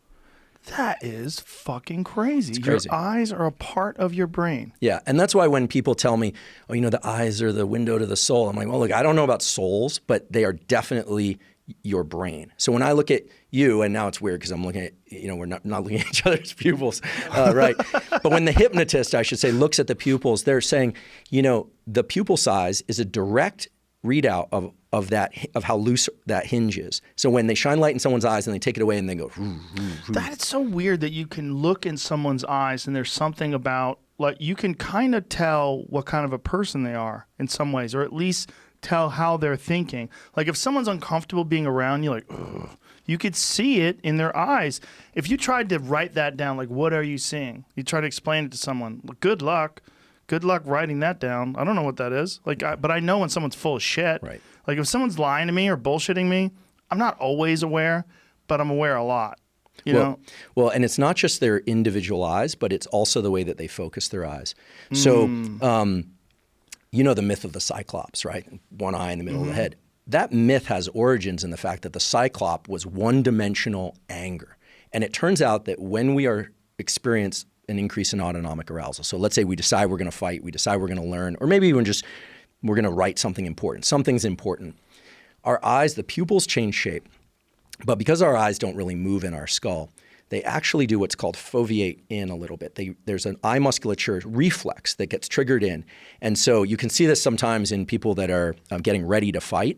Their eyes are actually brought inward. That triggers another neural circuit to increase levels of autonomic arousal and starts deploying resources internally, fuel resources, fuel for bouts of intense stuff, whatever that intense thing is going to be. When we're relaxed, like we view a horizon, or we're just walking, or we're in what's called optic flow, when things are flowing past us, we go into panoramic vision. So in panoramic vision, you go out of that soda straw view of the world, and you start being able to see the corners of the room, the ceiling, the floor. And that's a relaxed state. So sometimes we're even subconsciously perceiving how stressed or relaxed somebody is, not by necessarily their pupils, although that might play into it. It certainly has a role. But whether or not, based on your prior kind of intuitive knowledge about that person, whether or not they're like Cyclops or whether or not they're in panoramic vision. Wow. And this is important because it changes the way we perceive time. If we are in Cyclops vision, soda straw view, that high intensity, we tend to do two things. One is we tend to be more in tune with what's going on inside us. We start, the brain does this other thing which is called interoception. It's like paying attention to what's going on inside us versus outside us. And when we're stressed, time outside us seems to go really slowly. It's like you're in the security line at the airport and you need to get your flight. It's a very different perception of the person in front of you and what they're doing than when you're relaxed and you got plenty of time. And that's because outside events start to feel slower. This is why after a car crash, people will say, everything was in slow motion. Or I've never actually looked at fighters, but I visited the UFC training center, Duncan French. I went out there and talked to him about this. Shout out to Duncan. Yeah, he's done some beautiful. His graduate thesis is like this beautiful work related to this, although not directly. It has important implications for this, which is when you're in these high adrenaline states, you parse time differently. And when I hear about fighters, say like being able to time the fight, or it's almost like they can see things coming in slow motion. That's because their internal level of arousal is really, really high, but it feels like relaxation. So there's like sleepy, not feeling so good. Everything feels like it's going on really fast. I can't deal with life. Then you ramp up your level of intensity, and everything outside you feels like it's going a little slower, or maybe you're matched to that. Like I'm a pretty high intensity guy. When I'm in New York, I feel great, at least before the COVID thing. People walking down the street, I finally feel like the tempo is kind of matched between internal and external. But is that why those high functioning people enjoy Manhattan? Yeah, there's why neurotic people like Manhattan. Yeah, is that what it is? You take a neurotic person, you put them in Manhattan, they're like, oh, I'm home. Yeah, they love it. Yeah, a lot of my friends that are neurotic, they love it there. Yeah. I come from neurotic lineage. I'm constantly trying to get to the other part of the seesaw. but I get it. I get out of the subway in New York and I'm like, the walking speed, the speed of everything, I finally feel like internal to external match. Does this thing that connects the fluttering of the eyelids to being able to be hypnotized more easily, does that coincide with a personality variable? Not that I'm aware of. I'd have to ask David. I don't want to throw something out there that's wrong. I'd have to ask him. There's a whole set of personality traits and coping traits that relate to hypnotizability.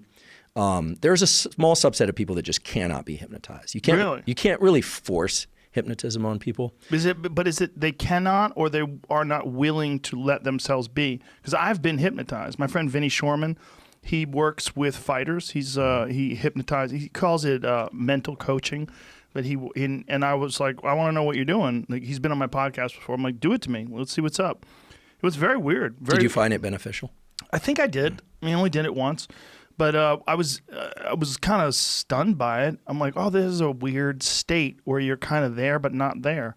Like, it's not like you don't know what's going on. You do know what's going on, but you're in this weird sort of quasi-relaxed, sleepy thing. It's a very unusual state. Yeah. This match of high focus, deep relaxation is not a brain state that we can access very easily without a hypnotist. I mean, there are other ways to do it. But that state would be super beneficial for people wanting to learn something, because it would relax them much more deeply than it would just ordinarily everyday life while you're conscious. That's right.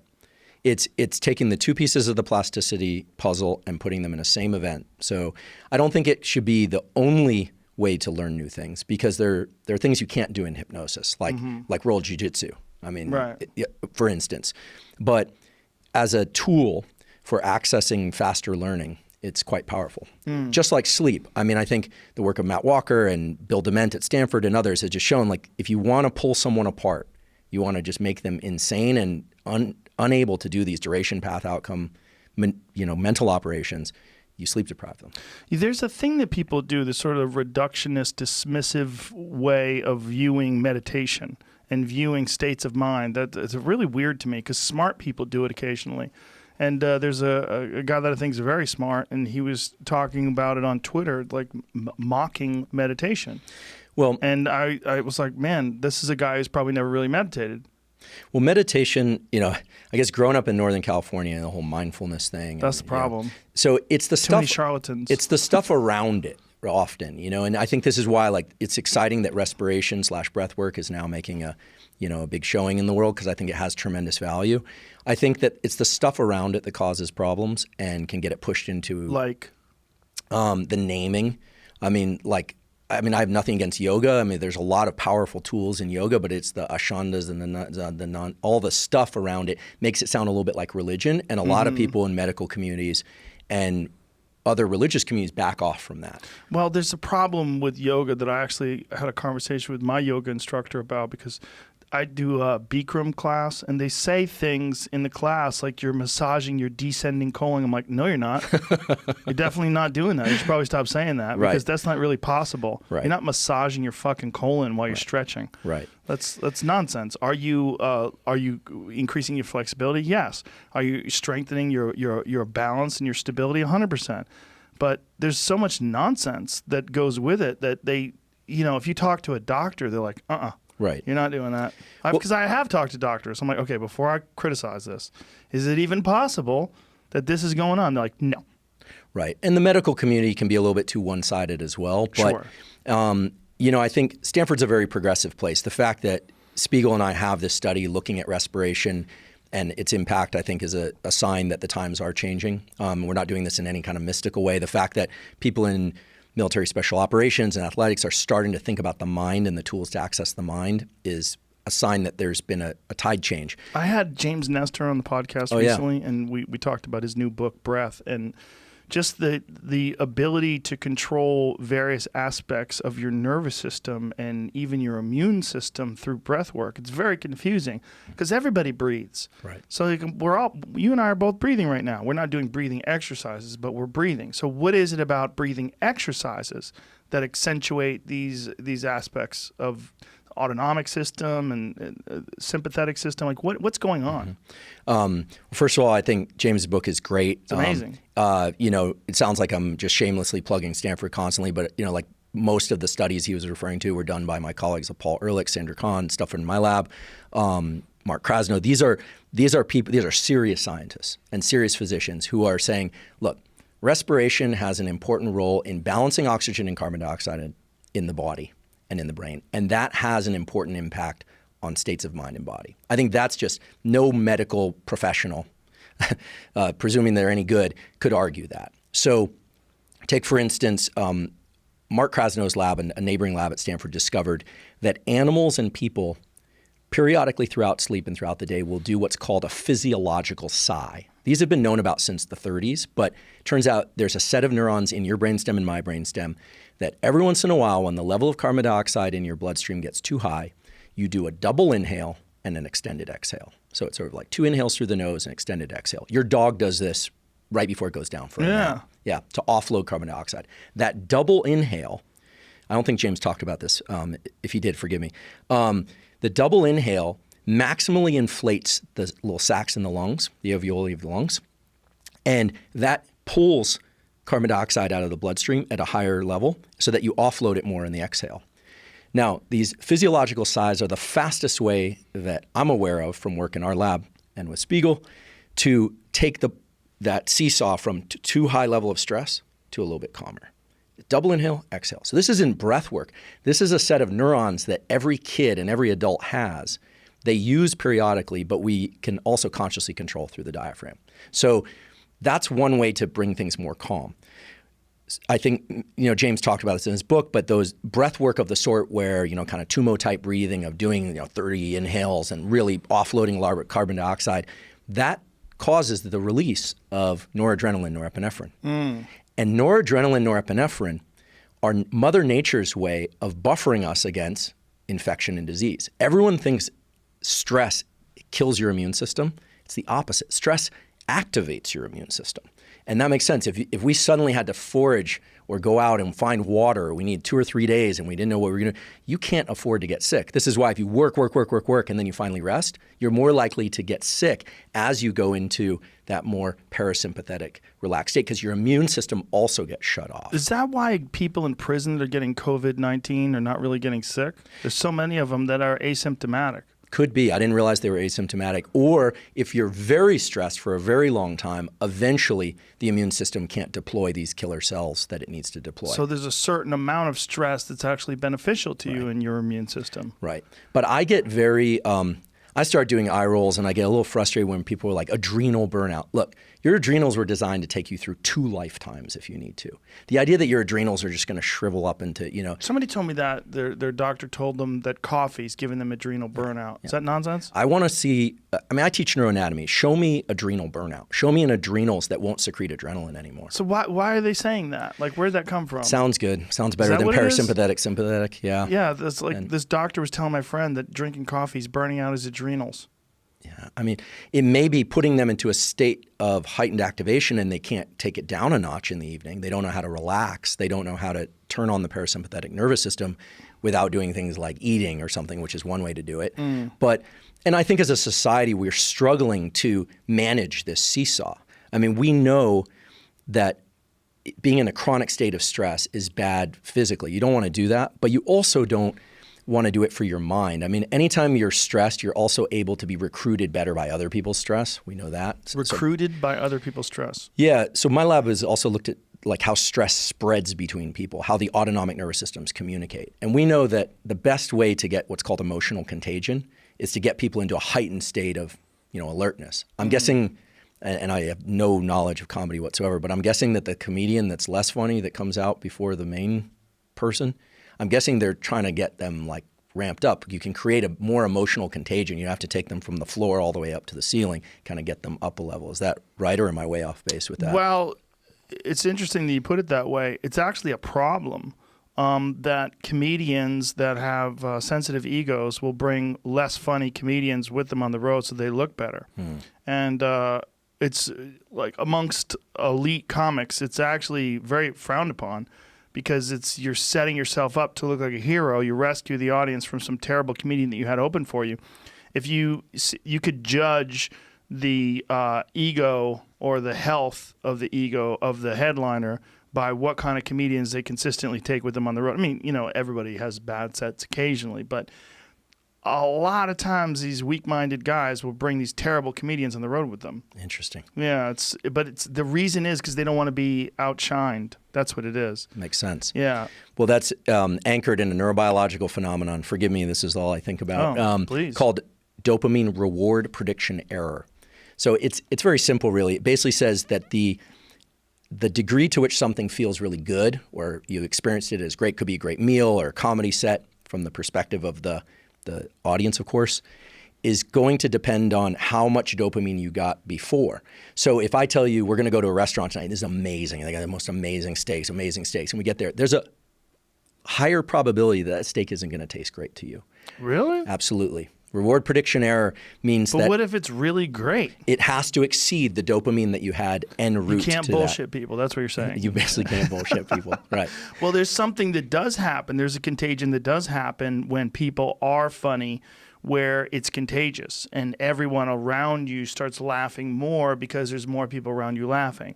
Like if I'm in a room and there's a funny comedian on stage and there's a bunch of people to my left and right that are laughing really hard, I'm more likely to laugh. Right. There's something weird that goes on. And one of the things that I've always said about stand-up is I think it's kind of a mass hypnosis. It's not just funny, because if it was funny, there's these comics that are doing these Zoom comedy shows, and I encourage them to all stop doing it immediately because it's fucking terrible. Even great comics look fucking terrible because you're lacking that critical element of an audience. Stand-up comedy is one of the rare art forms you really can't do on your own. You have to do it in front of people. And I think what's happening is when it's not just... When the person's on stage, it's really good. It's not just that they're funny. It's not just their timing is excellent. It's not just they have these really insightful ways of looking at things that make you laugh. It's also that you're around a bunch of other people that are experiencing it together. And when that person's good, you are allowing them to think for you. There's some weird, like if I'm watching a guy on stage and he's really good, or a girl on stage who's really good, when someone's killing, I'm allowing that person to think for me. I'm like sitting there just like, go ahead, take me for a ride, let's go. And then they're making you laugh, but you're also aware that you're in it with these other people. So you have this enhanced state because all these other people are around you and you're all experiencing it together.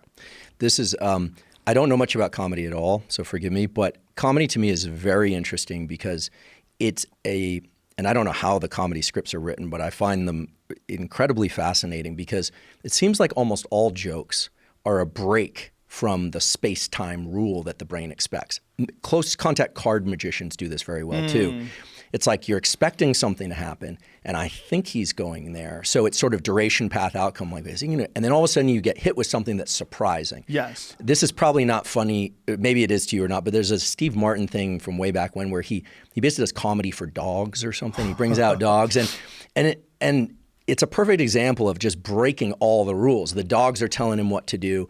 And at first, it's not funny. And then he keeps going with it. And what you realize is I don't want to use the word hypnotize incorrectly here, but he's bringing you into a reality where the dogs are setting the rules. And it's hilarious because the brain, when it sees surprise, it could be a card that, you pick and then I tear it up and then you suddenly produce it from my shoe or something, like kind of extreme magician type stuff, or a really funny joke. It's like the brain wants to go one place, and when something unexpected happens, dopamine is released. We know this. It's like surge of dopamine, and all of a sudden, it's like I'm in a state where then you can take me further up the staircase. The one thing we know about dopamine, which is why it's so powerful, is not just that it can buffer these feelings of effort, but that it can take you into new ways of thinking about a problem. I mean, this is why a lot of, and this isn't work that I'm involved in, but this is why a lot of the excitement about the therapeutic use of MDMA and things that increase dopamine are windows into modes of processing information that are very different. Now, on the dark side of that, if you think about cocaine or methamphetamine, you've got dopamine coming in artificially, and it tends to create a problem. It tends to make people super focused on everything outside them and in pursuit of more stuff. That's what happens with really high dopamine.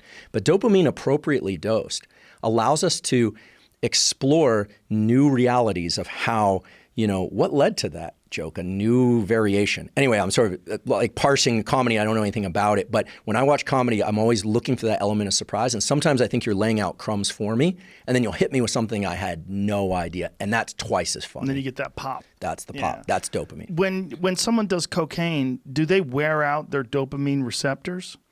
So in short, yes. The dopamine receptors are very prone to saturation. Remember, they're like parking spots, and you can fill those up very quickly. And there's actually changes that happen at the genetic level in cells when there's too much dopamine in the system for too long, like with dopamine addiction or crack cocaine addiction.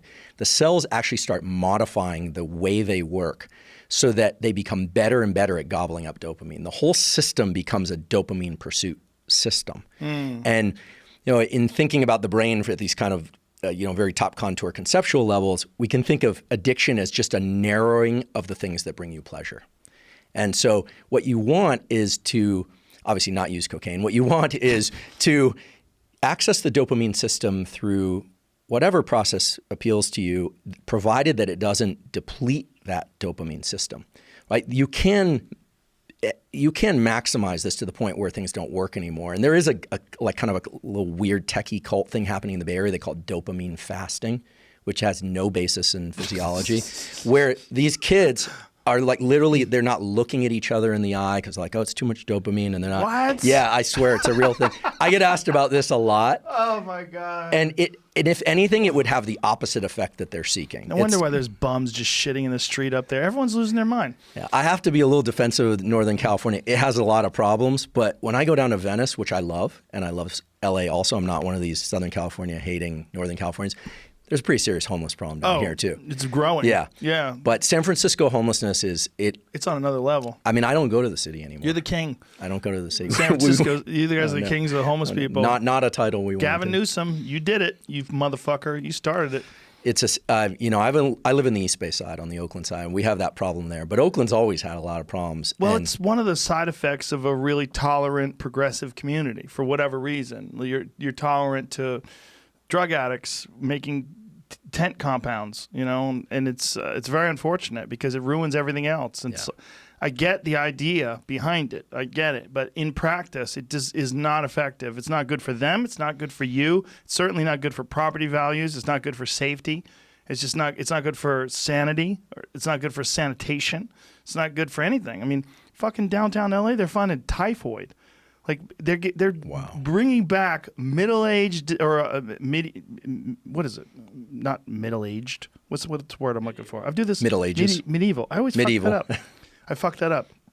Yeah, medieval diseases. They're bringing back diseases that haven't been around for fucking thousands of years. I don't know why that can't be solved. I just don't understand that problem. The homeless problem to me is so odd that they just let them camp out. Like I went to Venice the other day for dinner, and we're driving by this house, and there's a beautiful house to my left that's probably worth like $5 million. And in front of it, there's 13 tents. I'm like, this is crazy. Yeah, the last time I was down here was in March, right before COVID hit, or around the time, who knows when it hit. But there's a block on Venice Boulevard leading down to that Erewhon Market that was maybe one block, and I drove in the other night, and it extends 7 blocks. Yeah, and they don't do shit about it. And I don't know what they're going to do. Every time you go into an underpass, you're entering a homeless encampment now. They've even, the one over here on Winnetka, they put a porta potty there and a hand washing station. Like, we give up. Here, shit in this bucket. It's crazy. Like, wow. It's just, I mean, I don't know. Maybe there's bigger fish to fry. Maybe there's more important things right now with COVID. I can't think of anything more important than making sure that citizens have health care and shelter. And the route to do that is not my expertise. I don't have any great ideas about that, but the homeless problem to me is very bothersome. Wow. There are neighborhoods in Berkeley. You go down towards the 4th Street, 5th Street. It used to be kind of an artist district. Get down near the skateboard park. They call it the Aaron Brockovich Park because it had all this like sewage and toxic waste seeping up, and kids were getting infections and stuff. So down near there, now everyone wants to go there, right? But bus after bus after tent after tent. It's an entire city now of people living in the avenues back there. Yeah. And I don't know what they're going to do about it, and there doesn't seem to be any solution. I mean, there's nothing on the table. No one's doing anything. They're just letting it grow. It's so weird. It's so weird. I mean, I don't want to be the person that engineers the solution. I've got shit to do. Aren't you fuckers? They're mayors and congressmen. That's your district. Go do something. Yeah, I mean, I'm not a very political person, but I'm very disappointed at a lot of things. But I see a lot of great things happening in the world, but I also see almost total failure, even on the part of the scientific community, to communicate accurately what's going on right now. There's so much confusion. And, I don't want to get into the COVID thing because it's not my expertise, but the fact of the matter is that science has also, there are a lot of people that don't believe in science, but science has also failed at some level to get out there and explain to people what they need to know. Who are the people that don't believe in science? Well, there are the anti-vaxxer, flat earth people.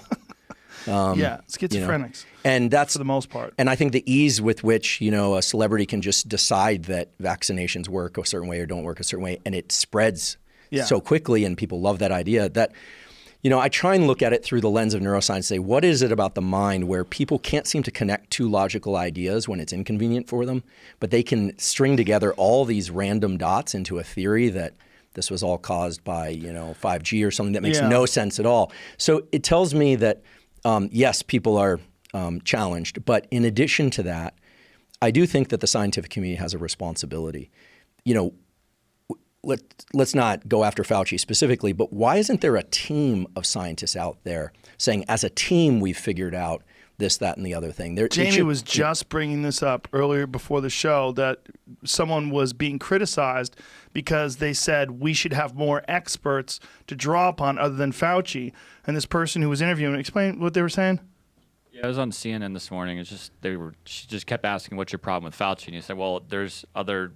Why don't you talk to somebody at Stanford?" He named someone specifically. I don't remember off the name, but just talk to other people. And she's like, "Well, we have other epidemiologists coming on the program or whatever." But he's just like, "Why not try this person, this person, this person?" Like, she just kept grilling him on Fauci. Why do you keep asking about Fauci? What's the problem with Fauci? Right. It's very strange. Right. But that's not what the issue is. The issue is divergent opinions are important, particularly when it comes to medicine and science. Like, there's different perspectives, and also equally educated experts who vary on what they think the approach should be. And I think regarding the COVID thing is completely unique, right? Because it is a novel coronavirus. So we really don't know. We don't know.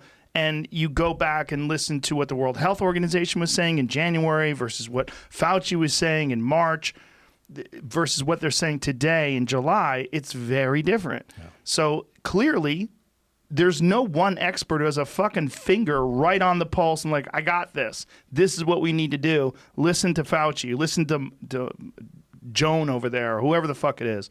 That's not the case. We need a panel of experts. Yes, we do. When the space shuttle exploded, we had a panel of experts. Now, Richard Feynman was the one who was kind of the front runner, and he's the most eloquent, and he knew how to speak to the general public. And so he was the one that got all the attention for figuring out it was a washer ring that heated up or got cold. I forget what it was. Feynman figured that out? Yeah, Feynman figured that out. Wow. In addition to doing so many other amazing things. And chasing chicks, playing the bongos. What he did then would have gotten him fired today very quickly. Yes. Well, my dad's a physicist, so according to my dad, it was bongo drumming naked on the roof of Caltech. Oh. Yeah, so he took it to a whole nother level. Also a guy who was very into float tanks, I should say. Yeah, good for him. He really was into the float tank thing. But I think like anybody who tries them gets into them.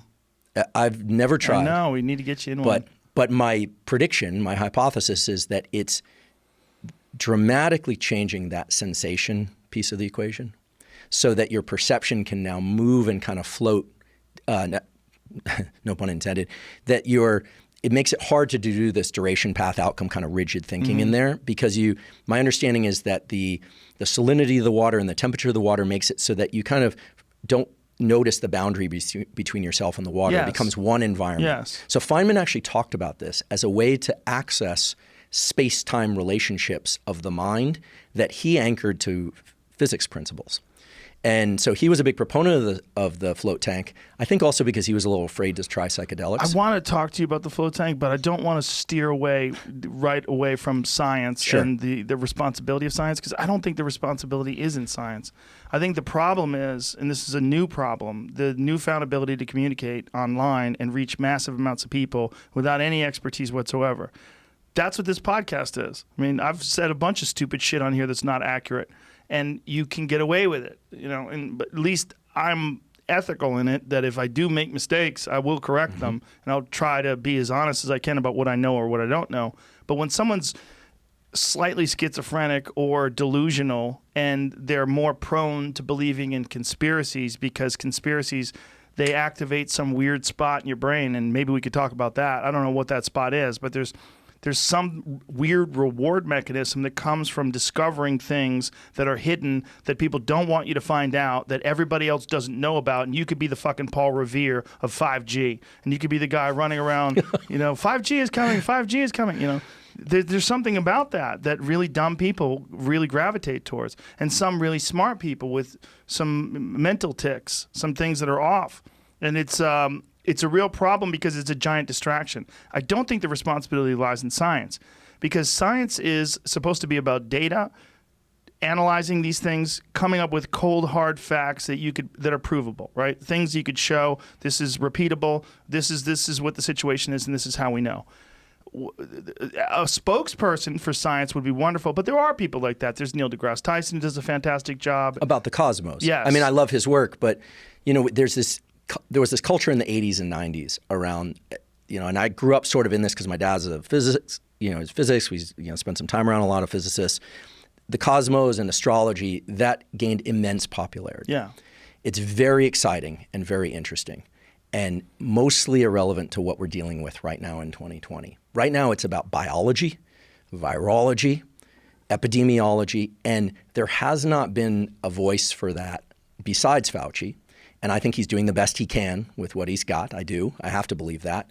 But I think a panel of experts who could appeal to different types of people through different types of mediums would assist in at least letting people know what the process is. We've sort of said there are people out there who don't think COVID exists. You've got people that are just waiting for a vaccine. They're not going to leave their house until there's a vaccine. You've got people that are afraid of vaccines. There needs to be some structure of communication about what scientists are doing, because there's incredible work happening in laboratories at Stanford, all over the world, trying to figure out the solution to this problem. Yeah. And at the same time, people are very stressed. For the person that doesn't have a W-2 or regular 1099 income, this period of time is immensely stressful. And the more stressful the more stressed a human or any animal gets, the easier it is to recruit them into some sort of delusional thinking. Yes. Psychosis is defined as ascribing meaning to something for which there's none. If I suddenly tell you that the brick in that corner is sending me messages about what I should say next, that's breaking with our space-time understanding what's allowed here. People are doing that in subtle, kind of incremental ways. Some of them might be diabolical and evil, but what we know is that the more stressed people are, the better people are able to recruit them into ideas where they can connect dots that otherwise might not be connected. And it has everything to do with the way that the brain computes information. So I'm not saying a panel of experts would necessarily buffer us or inoculate us against those kind of forces, but I do think that there was a time in this country, at least when I was growing up, I'm 44 years old, where at least there was some faith that the figures that you saw on a screen or that were talking to you were putting in a best faith effort. I mean, there might have been a lot of shady stuff going on behind the scenes, but I think that has completely fallen away. And so now it's all, as you said very aptly, it's all about following individuals. Who can be most convincing in the moment? It's about capturing people in these highly dopaminergic, anxious states where you can start leading them down a thought path. And pretty soon, there's no notion of science. Pretty soon, you're talking about flat Earth, and it's scary. And other countries aren't doing this. China's not doing this. In China, they are working, chipping away. In Europe, they are working and chipping away in a way that is in keeping with the reality that is been broadly presented to them. Here, reality is getting very distorted. There's also a problem with, and it's not because of Fauci, but Fauci represents to a lot of people a point of ideological loyalty, right? You believe Fauci because you think Trump's a moron, or I believe Fauci because I think he's a scientist who's got the best set of tools to look at the problem. Right, but you know what I'm saying? So anything that opposes his perspective gets diminished, even if it's a legitimate scientist that has an altered perspective, right. or someone who instead wishes that we focus the public on how to strengthen the immune system and the techniques for strengthening the immune system, which we are aware of. These are real things, and you don't hear a peep out of this, right. which is, to me, very frustrating. Yeah, me too. I'm very disappointed. I guess that's what I was saying poorly before, and you said much more clearly now, which is, I'm disappointed that he's the only person out there and the only voice, not because I don't believe what he's saying is valid, but because I think there are other things that are important. First of all, the stress problem has not been addressed. I work in my laboratory, but one of the reasons I'm, getting out there and trying to talk to people about stress and these systems and trying to provide tools is because people are stressed. And for that person, whether or not they're wearing a mask and washing their hands 25 times a day and staying at home or going out, stress, there are tools for that. And we have an obligation to teach people those things. And there are tools for enhancing the immune system, and we need to teach people those things. Yeah, I wish that was a big part of the government, whether it's local government or national government, the focus of not just telling people to stay inside and be scared and wash your hands and wear a mask, do all those things, but also exercise, drink more water, take vitamins. Right. Teach people meditation techniques. Give people some tools that can help them get the proper sleep that they need. Because I think these are all immense factors. I agree. I mean, the foundation of our well-being is through the very basic, kind of almost boring stuff. It's hydrate, sleep, gratitude, social connection, nutrition, exercise. You start hearing about this thing and you kind of go, well, it's not exciting. It's not the magic pill. But I think of all that as kind of the tide that comes in that's required to bring the boat out to sea. I think people think about the thing that's going to trampoline them up to the highest position, that's going to suddenly turn them into a high performer, And I'm doing some work with a former team guy. His name's Pat Dossett, and Blake Mykoski, who started Tom's Shoes. So just full disclosure, because I have a position on their company board, I want to do full disclosure. It's not work in my lab. And they've got this company, this program that's really about building foundational tools for people, like for the every person. That it's great, and I also feel like our government should be sending these messages out there because we're really lacking that. And I think the instability of the situation that we see today has a lot, the psychological response to all this has a lot to do with the fact that we didn't hit COVID prepared. We didn't hit this situation prepared. The world was, that the United States is badly obese. There's a real serious medical problem. I'm not even touching the psychology, just medical problem, badly obese and stressed. I'm going to send this to you, Jamie, so you can put this up on the screen because Bridget Fedesi sent me this today, and it's fucking appropriate and hilarious. And it's about what we're going through right now in terms of obesity and stress and all these poor people. Hold on a second. Give me a second here. I'm going to find it. God damn, I got a lot of text messages. Woo! I can only imagine. Oh, I can't even imagine. I'm like, what the fuck is this? Sorry. One more second. God damn, I have 150 new text messages.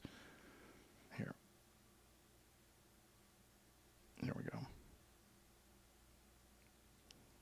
I'm sending this to you right now, Jamie.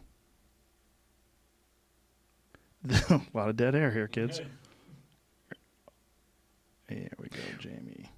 Bam. Bam. Okay. Well, I will say my physician friends tell me that one of the major threats to, one of the major risk factors is obesity. Yeah, this is... Would you looking at a lady that weighs about 400 pounds in a scooter, yelling at a fit woman, put a mask on, you're putting my health at risk. And she's got a McDonald's bag in her hand. That's a lot of what's going on. I was hoping that what this was going to do was it was going to be a wake-up call for people, and I was going to see obese people really take their health seriously and go, well, while I'm alive, like what are the primary factors that lead to really bad results with COVID? Well, according to the doctors that treated patients in Manhattan, the number one factor was obesity. That was number one. And so there's older people that, did way better than young people that were obese. So it's not just an age-related thing, it's an obesity-related thing. But people, as long as they're okay, they could stay inside and wear a mask, they're fucking healthy. They'll just eat ice cream and watch TV and hope someone comes up with a solution. And the daddy government comes along and fixes the problem. But it should be a wake-up call. It should be a health-related wake-up call for people. It should. I mean, I think that we saw in the 80s and 90s, fast food and cheap calories became so prominent. Yeah. And we see the effects of that now, right? Yeah. I mean, that's here now. The problem is now. I think the other problem that's happened over the last 10 years, and we're starting to see this emerge in much in the same way that we've seen obesity emerge, is the phone. And I love the phone. I'm born and raised in Silicon Valley. I use the phone. I love the phone. But it is a complicated device because we are bringing a ton of our attention to it. Social media is very complicated. It has wonderful aspects, but there are ways in which it's converting and engaging neuroplasticity in the young brain, the way it's engaging our attention. Think about how much attention people will place on that little phone, but they can't read 2 pages of a book. Right. That worries me. And not because I'm, university professor and I need everybody, doing equations or learning about neuroscience. Not at all. I just worry about the neuroplasticity of learning to be defocused and scatterbrained. There is a time to put the brain into states of space-time fluidity to come up with new comedy routines or scientific ideas. You could take a walk, you can run, you can put the float tanks. There are a bunch of different ways to do this. But the phone is starting to gobble up all that dopamine and all that space-time duration path outcome stuff, and we are wasting our cognition, and we're wasting the most precious gift we were given by Mother Nature and evolution is a brain that can teach itself things and that can predict things and that can look at the past, can learn from elders and gain wisdom. I mean, all that stuff is what we were put here to do. And my dad said, I asked him if he thinks there are other galaxies, because he's more versed in physics and the cosmos than I am. And he said, I don't know, but if there was, they'd probably extinguish themselves with social media because it's like mental chewing gum, people just kind of throwing away their cognition. And the dopamine thing, it's not that they're getting so much dopamine from using the phone. It doesn't feel like a big win. It's that they're spending it out, like spending, $5 bills all day long. Pretty soon you're broke and you're exhausted. And so I worry about our use of these devices and what it's doing to our neurology. But I also know they're extremely important. Alan Levinovitz, who was on the podcast recently, had a book called Natural. And it's one of the things that he talked about in the book was that what we're doing is essentially he talked about this on Twitter, and that's how I engage with him. We're taking most of our information and we're making it processed information by getting things off of Twitter, by getting things off of social media. You're getting this very weird interaction with people. It's boiled down to this very strange 280-character version that's not equivalent to an actual conversation with a human being or reading a book or watching a documentary or any of those things. It's this weird thing that's most of the information that you're receiving. And if you look at human beings that are on processed food diets, you see the body behaves very poorly, and it just reacts very poorly, and it's terrible. It's just not good for it. It's unhealthy. Well, equally unhealthy is processed information, and this was his argument in his book. That's a great argument. It's a great argument. Yeah. I think we are in an adolescent stage of this technological intervention, and this will lead to whatever Neuralink is going to be and whatever the successor to Neuralink is going to be. I think things are going to get way weirder. But there's potential for a beneficial aspect to it.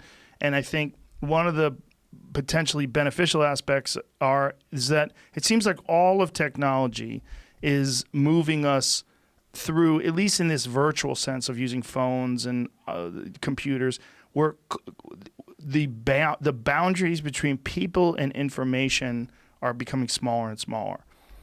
The problem is the boundaries between physical people are becoming greater. There's more separation, particularly with COVID, right? There's more physical separation between people, but the boundaries between being able to access the thoughts of people is smaller. Right. So it's the beneficial aspects of like what we talked about with your immune system and your health and just overall mental well-being, community, love, friendship, all those things. You need to be right there. You need to be right there with it. You need to hug each other, all that stuff. That's crucial. Well, that's everything. And hardwired into us. Absolutely. And with COVID, that's, first of all, everyone's scary because everyone could give you the bug and could kill you or kill your grandma. And then on top of that, you're engaging in this processed form of communication all day long, and most of it is toxic. Right. I mean, if you're engaging with people on social media, then I mean, I've talked about this multiple times on the show. There's people I follow that don't even know I'm following them because I just have them bookmarked because they're just so toxic. I go and I want to know what they're doing. I'll just go to them, I'm like, look at this motherfucker. He's on Twitter 12 hours a day, yelling at people, arguing constantly. And I just imagine that their mind is a fucking chaos, just a wreck, just potholes and burning buildings. Their head is just filled with shit. But it's effective. In a terrible way, it's effective. It's like in the engineers, talk about signal versus noise. And the brain is essentially an engineered machine. It looks for where signal is high and above the noise. And so there really is a payoff nowadays, a short-term deleterious payoff, but payoff nonetheless, for being able to recruit people's attention, recruit their autonomic nervous system, get them into those modes of having to click and follow and scroll. Now, I agree that I think social media, like for instance, I teach some science on social media. I've managed to make great connections through social media, but we have to be very judicious in our use of it. And that's hard for most people. And what I think is going to happen is that we're going to talk about signal and noise. I think what's going to happen is we're going to start selecting for people that are very good at controlling their attention, are very good at separating themselves from technology as well as using technology. And so for people that are just rabidly consuming technology and information and thinking this is the way to live a good life or to get ahead, they're actually just falling into the noise. And the people that are, I think it's one of the reasons why a select set of individuals have been so effective at controlling the landscape, the political landscape, the lots of landscapes, let's just say that. And I think that we need to think about whether or not we're in the noise or whether or not we're, paying attention to these big peaks of signal. And what's that? We're getting recruited. We're getting, kind of groomed by these things. And it is scary. And at the same time, I agree. I think that eventually we will break through this. I do, because that's what the human animal is really good at. Yeah, I think we're in the technological dark ages. That's what I think. I think we very well. I think we're in just some weird thing where there's a lot of people going, this is not good, kids. This is not good. But most people are like, fuck you. And just wading into the fray. Because it feels kind of good. Yeah, well, especially when you don't have real meaning or purpose in your life because you're unemployed and you're stuck at home because of COVID and you're scared. Well, that's a way that people occupy their mind and engage, and you're seeing a big uptick. Yeah, big uptick in at least the people that I'm paying attention to, and the toxicity of their exchanges. It's just this is kind of scary, and I sort of hesitant to just kind of flip to another research study. But there was this guy in the '60s, this guy Robert Heath, who didn't need patients who had epilepsy. He just got permission to record from the human brain, and so he put electrodes into their brains. And he let them stimulate any area of the brain that they wanted. This was like this, he just did it. And they'd stimulate one area and they'd feel kind of drunk. Or they'd stimulate another area, they'd feel sexual arousal. They'd stimulate another and they'd start laughing. The number one area that people like to stimulate created a sense of mild frustration and anger, which is totally perplexing on the face of it. You say, like, why would people like that more than sexual arousal or feeling drunk or happy or giddy or whatever? It turns out that this dopamine system we were talking about earlier is tethered to that. And it very likely explains not just the human animal, but all animals' ability to lean into challenge in order to acquire more resources, to fight and overcome that. If you had a whole species where everyone just backed away from any frustration and challenge, that would be very problematic. Yeah. And so right now, I see us in the state of extreme anger and frustration, or mild anger and frustration. And some people are going to drill through this and they're going to make things work. They're going to Goggins it, to make it the verb, and a lot of people are just going to feed that frustration and anger, but in a loop. It's just a closed loop where they're just clicking and scrolling and clicking and scrolling, and they're not building anything out of that.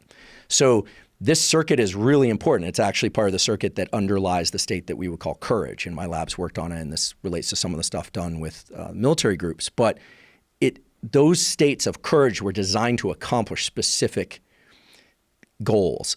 Find food, find mates, and then in the world of military, conquer this or learn that and, learn a new skill. Right now, the phone in many ways is hijacking some of that circuitry at a low level, and it's never the subtle stuff is the stuff that scares me. It's, obviously I'm very disturbed when I see rioting and looting, but when I see a technology that is kind of gnawing away at our neurology little by little, and then we kind of go, oh my goodness, we can't cope with life and what's being thrown at us, I think that's when I think, we really need to look at what that neural circuitry was built for and start building new technologies to take us out of this mess. Yeah, that's what I'm hoping the future of these, whether it's Neuralink or some other sort of immersive technology that allows people to communicate in a very different way. You know, when Elon is saying you're going to be able to talk without using words, what I'm really hoping, and this sounds really crazy, but I think what could help is if we could read thoughts and clear intentions, really understand intentions versus interpretation of intentions. Like someone could say something sarcastically and you could read it the wrong way and you can get upset at them. If you read it in text, it's even more easy to misinterpret what someone's saying or to purposely, deceptively frame what they're trying to say. Absolutely. But if you can just read someone's mind, we're gonna have a much better understanding of each other and the rewards versus the positives versus negatives of holding on to these really toxic patterns that people are swimming in right now with social media. Yeah, I agree, and I do think that neuroplasticity, in addition to brain-machine interface, so it probably will involve machines that we put on our faces or whatever, but neuroplasticity is the way out of this, right? I mean, that's what the brain can do. It can learn new contingencies, new ways of relating. That's why I'm so adamant about understanding this process and really feeling so much importance on, especially with kids, because it's all so passive. Like their brains are just passively shaped by experience. So that can be a little scary to people. It's also beautiful because it means that you set one proper intention or one rule that they should learn and adopt, and that can have a long-lasting effect. Yeah. The ability to de-stress themselves, self-soothe, the ability to work through a hard tangle of a problem interpersonally or academically, whatever problem. That can be done. It's just that I do think, especially in this country, we've learned to back away from that internal sense of agitation. And kind of going back to what we were talking about earlier, that agitation is the first requirement for getting plasticity. There's no way around that. And we have this kind of obsession with flow states, which I think are great, and awe and all this stuff. And we think that's the portal to it. But I'm certain actually that it's not the portal. The portal to changing the brain is these high urgency, high attentional states followed by rest, and just keep going, toggling back and forth and back and forth. That is what's really important, right? That you cannot strive for a life of total relaxation because you're not going to get shit done. There's nothing there. It's not the active state of the human mind. It doesn't thrive under those conditions. But we're also concerned about stress, and we're so concerned about the pressures of whether you're in some sort of a competitive environment or a job that you're involved in that requires an immense amount of your focus and your attention. We're all striving for that state where you're like a monk in a lotus position, not doing anything. Now that seems terrible to me because it's divorced from everything we know about competition winning in the brain. Yeah. There's a cool set of experiments that I think you might especially appreciate given your background in martial arts, which is called the tube test, where they take two rats or two mice, and they put them in a tube. Typically it's male mice, but also female mice, and they start fighting for position in that tube. One mouse pushes the other mouse out or rat inevitably. That one is the winner. The one that got pushed out is the loser. We know that statistically, if you put those mice back into another tube test, even with another mouse, the winner has a higher probability of winning and the loser has a higher probability of losing. Even if you push the winner from behind, so you take a loser and you just push it from behind with a stick and it wins, even if it doesn't win on its own effort, it becomes a winner. Now, this is totally weird, and for about 2 decades, this really perplexed neuroscientists, and this was taught in psychology classes, but not neuroscience classes. So in the last 5 years, neuroscientists come in. We have a lot of new tools now that let us monitor the brain and look at the brain in real time as rodents or people are doing these kinds of things.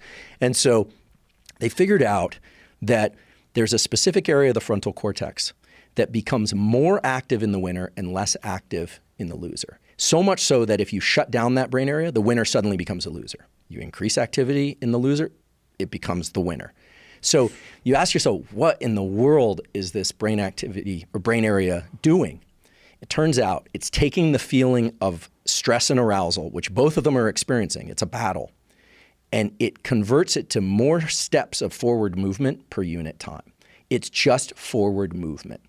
And so one animal is feeling stressed and is pausing more or is backing up. The other animal is feeling the same level of stress and is moving forward, just physically.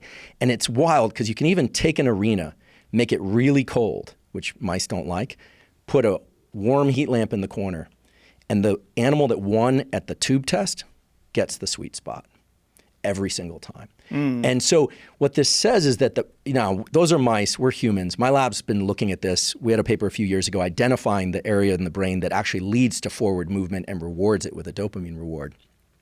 This was a paper we published in Nature. The area of the brain is interesting only because it maps exactly to that brain area that Robert Heath found people like to stimulate. Frustration and anger. So frustration and anger were designed to get us to move forward adaptively. Now, I don't know how this plays out in the octagon where you're seeing somebody get beat up and then they're all of a sudden they're winning and it's switching back and forth. But my dream experiment would be to record from the brains of those guys in real time. Right. We don't have the tech to do this right now, but someday we will.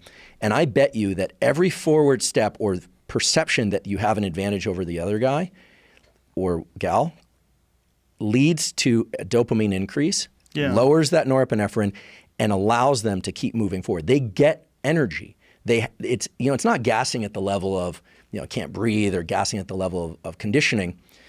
It's something's happening neurally. So as a society right now, we are stressed, and this is not the time to back off, go into the lotus position. And people come at me sometimes. I do think we need tools to buffer stress. I want to be clear about that. I don't want people stressed all the time or seeking stress, but goodness, we were given and we were endowed with this amazing neurology that allows us to do this. We did it in famine. We did this with foreign invaders. We did this with animals and storms, and we did this. And here we are. We've got severe challenges, but forward movement balanced by rest is the solution that's worked for us for tens of thousands of years, and it's what's going to work now. And it all comes back to just a few select brain areas because this is a primitive situation we're in. It's not a sophisticated situation. Yeah, that's a uncomfortable reality for a lot of people, that the struggle is good, right? That there's benefits to it, particularly if you're looking for growth and also if you're looking for stimulation and a sense of meaning. I think people, for whatever reason, are hardwired to try to figure things out, to try to get better at things, and to have a purpose. And a lot of times the purpose that they feel, other than family and loved ones and friends and things along those lines, there's a purpose of success in their chosen field, success in whatever endeavor, even if it's a hobby, like whatever the thing is that they obsess upon. That's what gives people this sense of meaning. And I think that's why there's buildings, that's why there's cities, that's why we figured out the wheel. There's something about people that need a problem to solve, and then once they've solved that problem, they need a new problem. Right.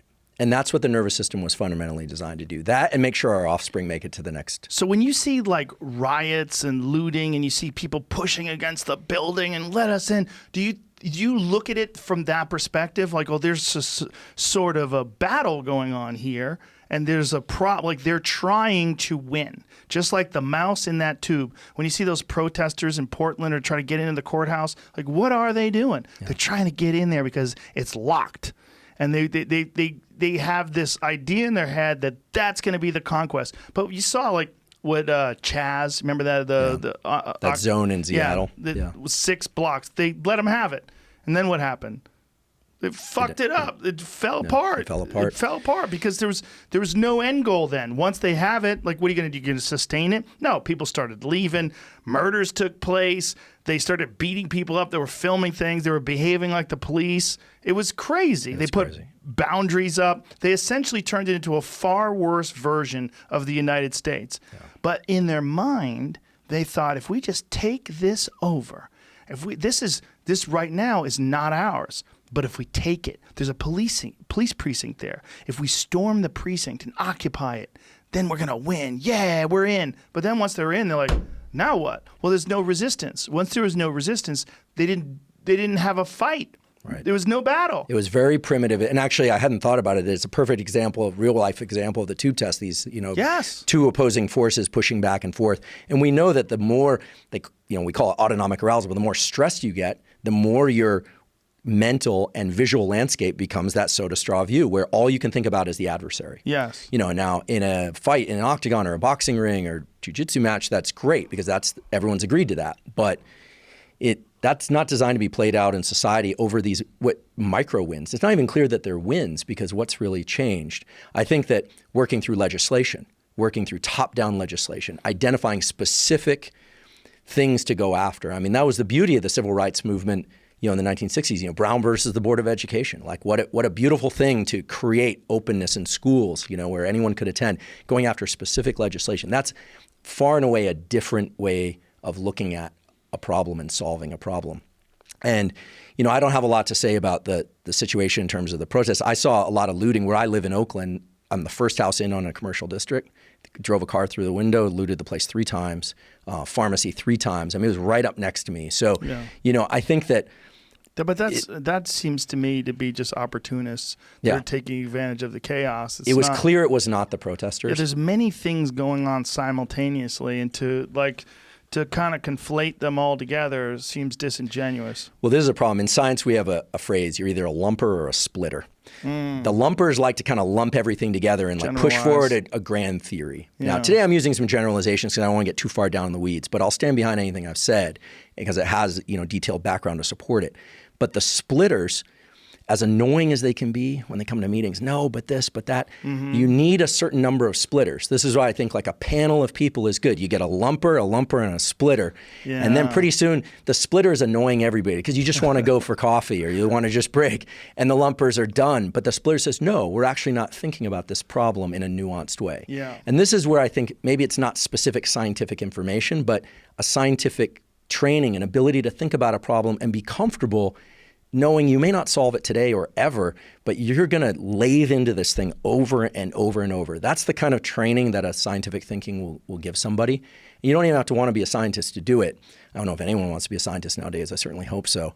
But we need to have more nuance. Yes. We need balance between the lumpers and splitters. And as you point out before, social media is all about lumping and high emotional states. And that's the worst combination.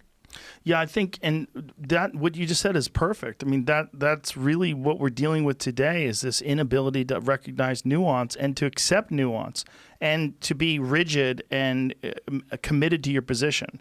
And your position is something you defend because your position essentially is you, right? This is one of the problems that people have with ideas, that they marry their mind to these ideas. And if these ideas prove to be, even if objectively they know that this idea has holes in it, they will still defend that idea tooth and claw because that idea represents their ego or represents them as an individual. And that's unhealthy for everybody. But it's part of being a human being, this Absolutely. Instinct to do such a thing. Absolutely. There's a paper that came out recently in the journal Neuron, excellent journal, that was all about the dopamine system being attached to beliefs. So beliefs and thoughts we think of as kind of these vague, like what are thoughts? I have thoughts all the time, but I can also deliberately have a thought. Beliefs are almost like actions in the sense that they can recruit dopamine release. What this paper showed is that people just thinking more and more about what they already believe leads to these dopamine increases. It literally reinforces the belief they have from the inside. That presents a certain particular type of problem for trying to convince people how to change their opinion. It means I have to take your mind or the person's mind into a completely different state in order to change it. It's, maybe it's hypnosis, maybe it's proper landing of media ideas. I don't know what that form would take. But changing people's minds, provided that they are older than 25, has to be done by the person themselves. I can't change your mind unless you're a child. A child we can impact them. But once you're an adult, only you can direct your own plasticity. No one can do it for you. So we are becoming more and more polarized. And because of the nature of the AI bots that drive social media, the information that you're getting and that I'm getting, well, hopefully that's more aligned than some of the ideas that I'm getting and other people are getting where we fundamentally disagree, because social media and media in general is designed to bring us into these high amplitude aroused states. But we're getting different information. We're not reading the same newspaper. And so our beliefs are actually diverging and being reinforced by dopamine. So we are creating a bigger and bigger conceptual divide through the hijack of these neural mechanisms. I wonder if that's one of the really attractive things about these protests is this internal recognition somewhere, even if it's subconsciously, that we don't connect with people enough. And that there's no greater connection than a group of 50,000 people that are supporting an individual cause. And working towards a common goal. We know this. If you really want to build team, build a sense of community, you can have them all watch a concert, bring them into a peak state, or you can all have them fight the same fight. I wonder if there's like a yearning for that because of the separation of, think about all the coinciding factors, right? You have social media, which separates us. You have COVID, which separates us. And then you have these protests, which unites us. Right. And it must be like incredibly satisfying for people that have been locked up and are constantly on social media to be in this mass move. And you'll probably alter your own perceptions and beliefs to fit in better with this movement. So people that would never be violent may be violent. People that would never loot might loot. People that would never use graffiti or start smashing the windows of Starbucks might be so inclined because of the mob mentality to join right on in, just to be accepted and be a part of this group and just to feel something. Just to be excited by this gigantic movement. And when it's so undeniable that the cause is worthy, like the George Floyd murder, when you see that and you go, well, fuck this, man. This is wrong. This is injustice. And then everybody's on the street and they're chanting together. You're like, it's perfect. Yeah, it's a perfect combination of things. It is the perfect combination, and it is a combination. Up until now, I've been talking about it's like just frustration or just winning, but you're talking about group cohesion. Yeah. You're talking about fighting a fight. You're talking about being locked up before. So all these forces, pulling on the same neurochemical forces. There aren't many neurochemical ingredients. There are a lot of ways to access them. Right. And I look at what's happening now, and I sort of go, well, it's sort of like the inverse of Burning Man. I've never been to Burning Man. I'm probably the one person in the Bay Area who hasn't been to Burning Man, but going out to the desert, no money, everyone's going to get along. Exactly. There's going to be a lot of sex, and everyone's going to get along, and everything's great. No rules basically, except be kind.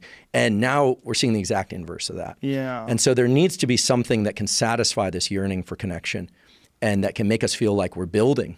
And looking back in the last century's history, the build after the war was everyone. Community building. There were a lot of problems with the way that was played out, of course. Was not done equally among racial groups, et cetera. But a common goal, a common battle, a common fight is very good at recruiting these systems in the brain. And I don't know how that's going to come about. I keep hoping. I have this 14-year-old niece, and I just keep hoping that her generation is looking at all this, and they're just like, we're going to work this out. Well, I think what's going to happen with places like Seattle and Portland, unfortunately, I sense a mass exodus of rational people from the area. I think they're probably going to go, okay, you people have lost your marbles. We're going to get the fuck out of here, and we're going to take our tax dollars with us and leave you with your Marxist mayor. And congratulations, you fucked the whole city up. And then there needs to be some sort of a recognition of the mistakes and then a correction. And that's probably what's going to happen. You're probably going to see more and more of this, more and more chaos. And then what's going on today in Portland. And now you've got Homeland Security troops, which, I don't even know what branch of the military they're part of. I have no idea. It's so weird. They're all wearing camo and they don't have badges on. They just show up in minivans and pull people into cars, and everybody's like, what the fuck is this? Yeah. What is going on here? Well, there'll probably be a correction because of that as well. It's most likely that what we're experiencing is just a lot of chaos, and then lessons will be learned, and unfortunately for a lot of people, victims will be made. They're going to make victims out of a lot of people, and a lot of people are going to lose their businesses and their livelihoods and even their lives along the way. Well, and we saw this in the 60s. The civil rights movement was an incredible movement, but we also had the whole hippie movement. There was a lot of the same parallels were happening in the last 20 years. I was watching this, because I grew up in the Bay Area. People think of Silicon Valley as very conservative, but I remember a time growing up, at least in my house, the way that my dad talked about hippies was doesn't lead anywhere. It's bad for everything, the counterculture movement. My mom was the opposite. So I think neither was correct. But, they had crazy stuff going on like this. There was this guy, Uri Geller, that was, he thought he could bend spoons with his mind, spoon bender. That was the joke in my house. Don't be a spoon bender. Like whatever you do, don't be a spoon bender. Because it's like stay attached to facts and things that are designed to move human progress forward. That's really important. At the same time, you had the whole counterculture thing going crazy. And I feel like in the last 20 years, we've seen some spoon benders. We've seen the explosion of access to all things, and people being so hungry to have everything that everyone else has. And there's been a gradual decline, at least in some sectors, for an appreciation for hard work ethic. That's why I think David, I have a deep appreciation of this for the work with people in the military, but people who that whole American thing that I grew up with of you get up, you pick a vocation, you grind away at it, whether or not it's garbage man or scientist, doesn't matter. You're just building the same circuits are underlying all that. And I think right now people are feeling like they don't know which way is forward. Right. Like we talk about moving forward and pushing against stream, but I think a lot of people just don't know which way is forward. So whatever thrown in their face, they go that direction. Yeah, well, they think they have a sense of what's forward and they're moving in that direction. And a lot of them are very young too. And so their version of the world is not, again, to use the word, not particularly nuanced, which is, they're imitating their atmosphere. They are a part of this, what they think is a very valid and worthy movement, and they're pushing forward. And it's very attractive. Again, it's one of those things that I think ultimately we're going to get something out of this. I think ultimately will probably be good. And I think racially it'll be fantastic. I think this big explosion of tension is going to be awesome when it all settles down. Because we're going to realize how ridiculous it is to look at people and base how you treat them or how you feel about them based on their appearance because of what part of the world their ancestors came from. It's just as stupid as looking at someone because of their hair color or their eye color. I mean, imagine a world where all blue-eyed people were devils. Right. We hate them all. It's crazy. It's fucking stupid. Things that are completely outside of your control should have absolutely nothing to do with how a person values you as a human being. And I think most people haven't experienced this, but there's something out there. Maybe it's on the internet, but my colleague Jeremy Bailenson built this VR experience called Walk of a Thousand Cuts or 10,000 Cuts. So you put the VR on, you see yourself, a reflection of you, and then they turn a dial or you turn a dial, and then your skin, if you're Caucasian, becomes black, African American. And then you walk down a city street, and it's very interesting. I've done this experience, and people look at you out of the corner of their eye. And you're like, oh, I've never experienced that before. The virtual people do. The virtual people looking at you out of the corner of their eye. Can you beat them up? Can you beat up virtual people? There isn't that option in there. No? There's a different VR experience where you can beat people up. There is? There is. You should come up to the lab. You should come up to the lab. We can take you through. But you don't feel anything. I have a VR boxing game, and it's weird because when they hit you, like you get a flash, and it gets you a little nervous. Like you really do feel like you're sparring. But when you hit them, there's no satisfaction. Well, you're used to the real thing. There's nothing like that real impact, right? There's no replacement for real sparring. Hitting things. For real sparring, getting hit. Or even hitting a bag. I mean, it would be nice. I mean, you don't really have to hit a person, but if you hit the thing, like if they could figure out a way to make a robot, that was interacting with the VR program, that understood where the footsteps of the VR, so it's in the correct position. So like as you hit it, that's where it should be. And you could actually push off of it and it would back up a little and then you could hit it. So you could combine. I bet it is. It's coming. And I should be clear, like I'm not a total technophile. I think we're using the tech that we have now because it's the best we've got. And I hope that in 5 years, with all these amazing engineers I'm surrounded by and elsewhere, that we won't be using that tech and we'll be doing something completely different. So I'm sorry to interrupt you. So when you are in this different race and you're walking down the street, you get this feeling. Is there overt racism? Yeah. So you go to a job interview and you're standing there next to somebody else. You're actually seated down, and then the interviewer comes in and says, "Hello, nice to meet you," and they put out their hand and shake the person's hand next to you. White guy. And then you put out your hand and they don't shake it. They go, "Nice to meet you." They do the nod, they make eye contact, and then you go into a different set of experiences. So it takes you through about 10 minutes of these experiences. And what's interesting about it is none of them is so overwhelming that you're like, oh my God, this is what it must be like. But what's interesting is I did that experience 3 years ago. every time I walk past a black person on the street, it triggers a frame of mind. I'm thinking about how I react. I'm thinking about it, whereas before I wasn't. I've never considered myself a racist person. I don't now. But it fundamentally changed the way that I experience interactions with people on the street. And that was a 10-minute or so or 20-minute or so VR experience.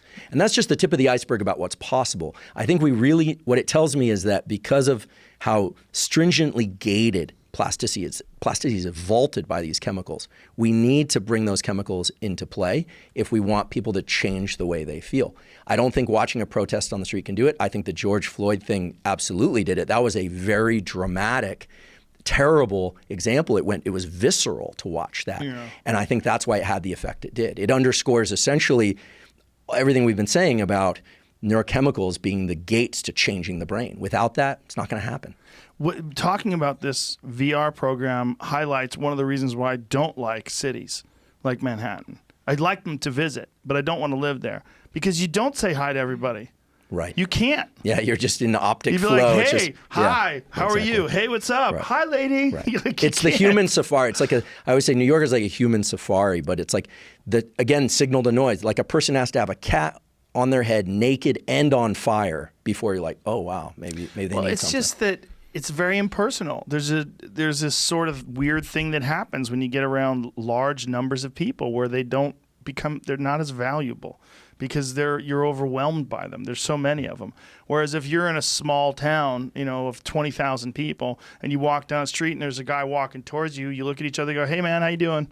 I like that too. What I liked about New York is I felt like you had Italians and Irish and black people and white people and Puerto Rican people. Yes. And so you also experience them. Yes. Right? You see that. And the Bay Area, I love the Bay Area, but one of the problems I have with the Bay Area is it's become, people are hidden away a lot more. There isn't that in a lot of the car culture as well. It's a car culture, yeah. And every place has its challenges. But I think New York is such a beautiful experiment in putting a bunch of people with different genetic and ethnic backgrounds together, putting them together, and saying, you may not all get along, but at least you will hear those accents. You'll get cursed at in 5 different languages.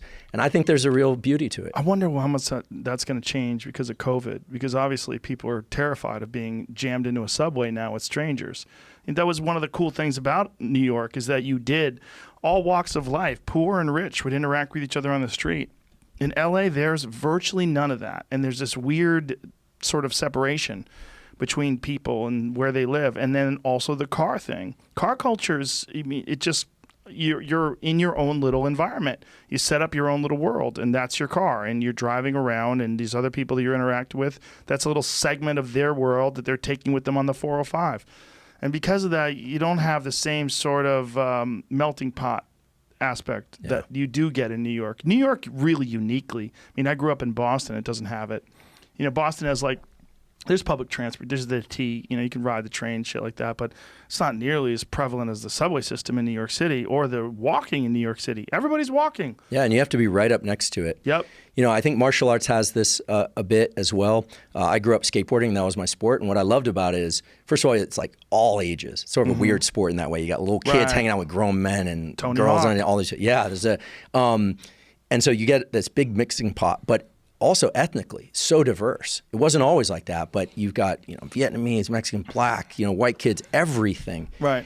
Hanging out together, whoever can get their tail down, drop in and go. Yeah. That's great. Science is making an effort, and I think now, especially after the recent events in the world, to try and bring in more diversity. And it's a desperate need because you want that diversity of opinion, you want that diversity of outlook, et cetera. We're fortunate to have an African-American colleague in our department, which is actually a small department, and there's an immense need for that. I think science is going to be more diverse in the years to come. It's a focused effort now that the National Institutes of Health is going to put money and energy into this, thankfully. But there can always be more done.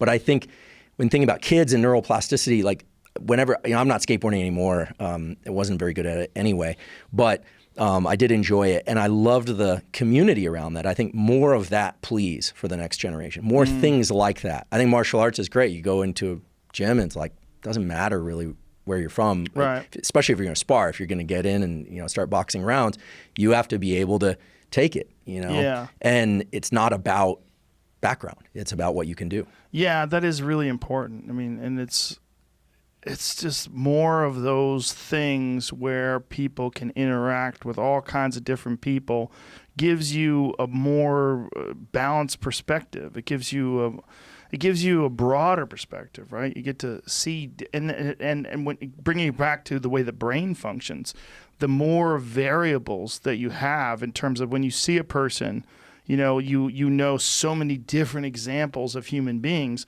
that you have more to draw upon. And I hope that one of the things that comes out of this George Floyd thing and then the Black Lives Matter protests is people have a more open-minded approach towards just human beings in general.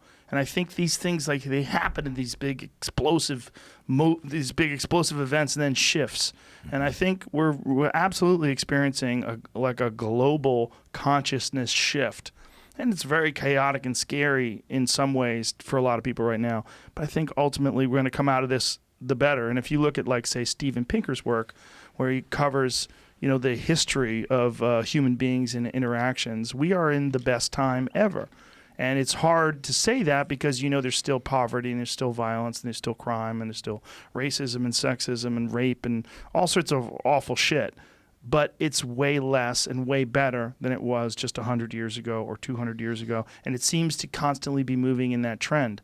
And I'm hoping that that's going to be what comes out of this. This is going to be another event that, as the dust settles and as the lessons are learned and as we kind of get our feet back on the ground and we understand what went wrong and what happened, particularly because of this coronavirus situation that we're in, everything's in chaos. Everything's thrown up in the air.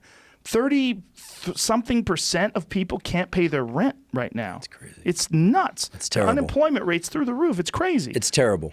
It's terrible. And every time I think being able to take someone else's frame of mind or reference just as an exercise, it's so hard. I mean, we become kind of autistic in our way of just feeling like our experience is the one experience, and just being able to try and think about what it must be like over the last 3 months to not have any income, to see your gym or your business open then shut again, at least here in California. Incredibly stressful. It's pulling on all the levers that create internal tension and outward physical explosion. Yeah. And I am optimistic in terms of the long arc of this, but right now we are in the pressure point. Yeah, it's rough. To bring it back to your work, one of the things that you talked about was eyesight and regaining eyesight or dealing with people that have weakening eyesight. My eyesight's going to shit, man. Do you have a retinal condition? No, and I'm just old. 52, and just there's macular degeneration. Like I can read my phone. I can read all these text messages that are coming in, 14 new ones since I put my phone down. But what I do know for sure is that my vision is not as good as it was 10 years ago, and certainly not as good as it was 20 years ago. What can be done?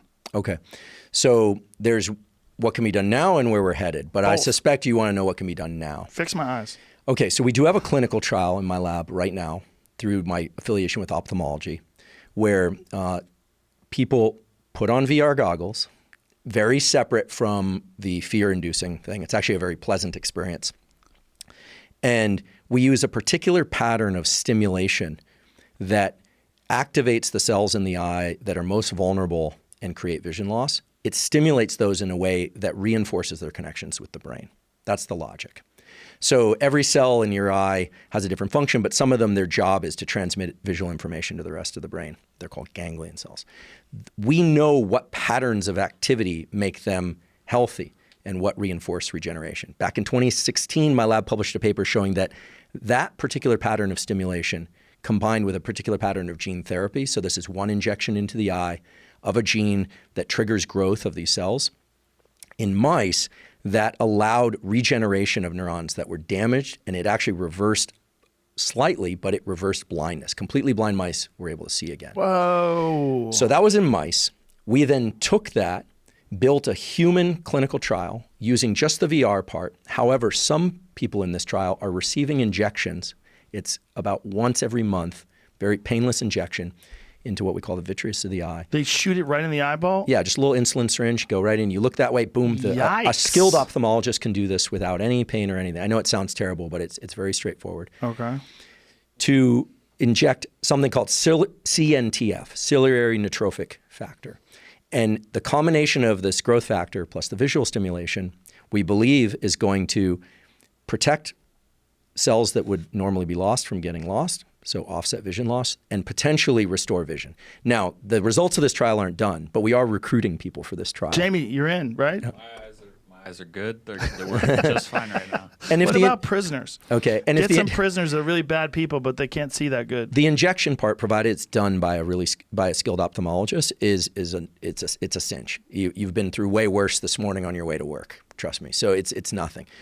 The other thing is that there was a paper published just recently, a couple weeks ago, not from my lab, but from a group over at University College London, looking at the effects of red light on mitochondria in a different cell type, which are the photoreceptors of the eye. So you've got the cells that connect the eye of the brain called the ganglion cells, and then you got the photoreceptors, which take all this photon information, turn it into this incredible thing we call vision, which itself is a whole galaxy of information, but is amazing.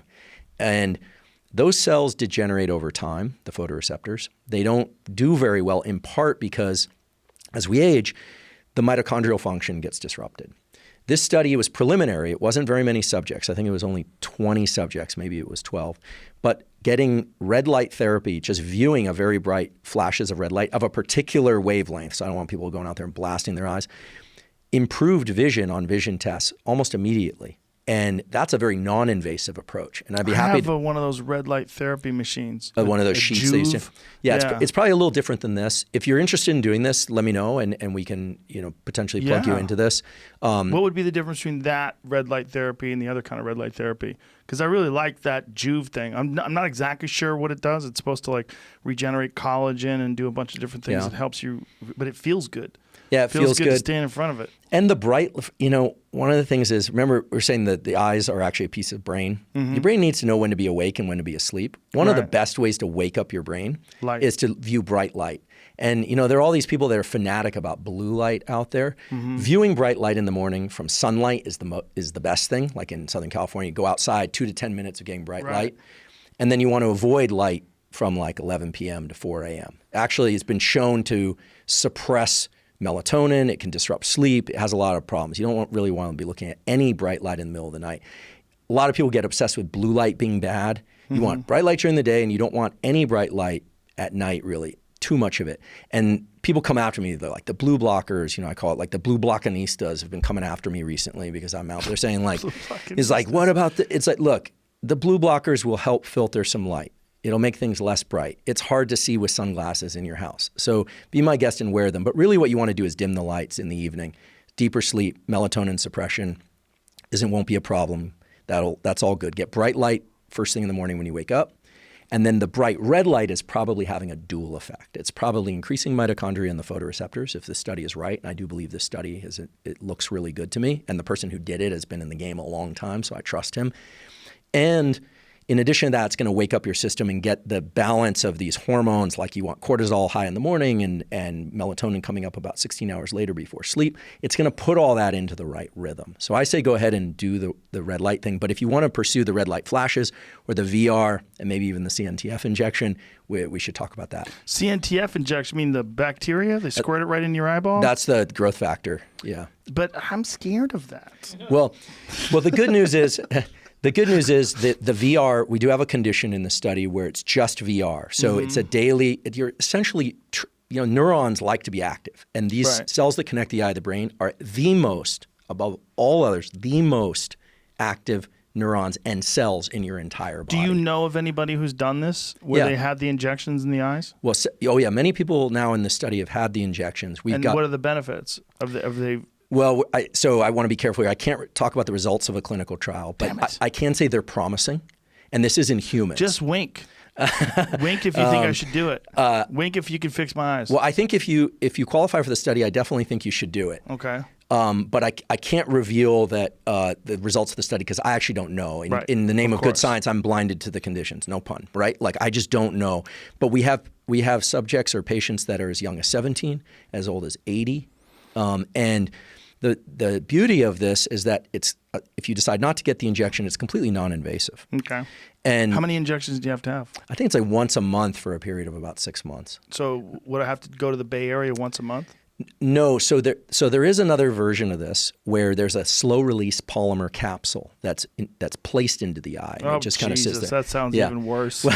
Just inject me and get it over with. Well, someday we will have drops that will get through the vitreous and down there. So like we work on glaucoma in my lab. People for glaucoma take drops for eye pressure, but getting things into remember it's brain, and so there's a reason why you have this tough sclera. I'm not going to be able to think that way. Okay. The brain thing is really fucking my head up. The fact that your eyeballs are your exposed Two brain. pieces of the brain. That is so nuts. Two pieces of the brain. And so visual repair is soon going to go the way of two other strategies. And I think we're going to see this in humans in the next couple years, meaning 2 years. Because I hate the 10 years thing. We've been hearing the 10 years thing forever. Right. One is the work of someone that you've had on here before, David Sinclair. Love that dude. He's great. He's a terrific guy, both for sake of his work on combating aging and also just, I really have to tip my hat to him because he was really first man in terms of doing public-facing science education through podcasts and things like that. Yes. And, I'm starting to do that, and others are starting to do it, and he deserves credit for that. It puts scientists in a vulnerable place, and I think he's doing it with a lot of integrity. He's also got a fun personality. So he's a great guy. It's easy for him to get the point across. So David's not typically known for doing vision research, but he paired up with another guy's lab, a guy named Zhigong He at Harvard Children's Hospital, someone I know very well. We worked together on a number of things. And they took advantage of what are called these Yamanaka factors. Yamanaka won the Nobel Prize for finding these 4 factors that could essentially allow a cell to turn into anything, any other cell type, kind of create stemness in these cells, make them pluripotent stem cells. The problem was that tends to induce cancers in these cells. So David's lab has combined an anti-cancer gene. I think these work are still not published, but he's talked about them, so I feel comfortable doing this. Suppresses cancer while turning these cells young again. And at least in mice, they see some very encouraging results. So that would be a sort of one injection kind of thing where you go in once, you get the injection, and then never again. If I did an injection once a month, how long are we talking? How many months do I have to do it for? So the study would probably run for about 6 months, or the embedded capsule, the CNTF capsule, combined with the VR. Now you have to put those VR goggles on for 20 minutes a day and watch. That's easy. You can listen to music, you do whatever you want. It's a very passive thing that triggers activity of these cells. The activity is key because we know that neurons, you hear fire together, wire together, and all this other stuff. But the fact of the matter is neurons that are quieted, even if you cast an arm, the neurons that support movement of that arm very quickly start to turn off, and eventually they can die. So keeping neurons active and alive and healthy involves keeping them literally active electrically. And so that's what the VR component's about. So there's the Sinclair kind of turning back the clock stuff. And then colleagues of mine at Stanford are doing incredible work with neuroprostheses, so little robotic retinas, as well as stem cells that are injected into the eye that settle down into your eye and give you the cells that you've lost. And we're not quite there with the human trials yet, but there's a group, the Retinal Repair Initiative. I'm part of this thing. It has a kind of funny name, but it's called the Retinal Dream Team, which is a bunch of people brought together to cure blindness, to solve blindness in a particular disease called neurofibromatosis.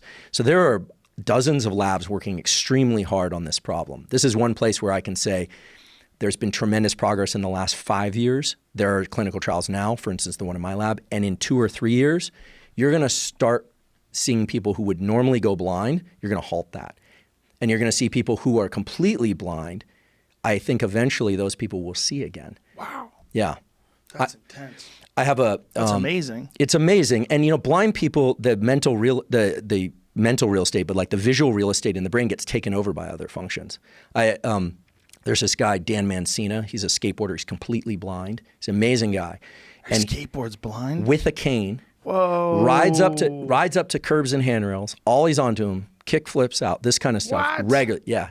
And I've talked to him a bunch of times because he was having some issues with his sleep, because one of the issues that blind people have is because light is controlling when to be alert and when to be asleep. He was having some issues with this. So he contacted me.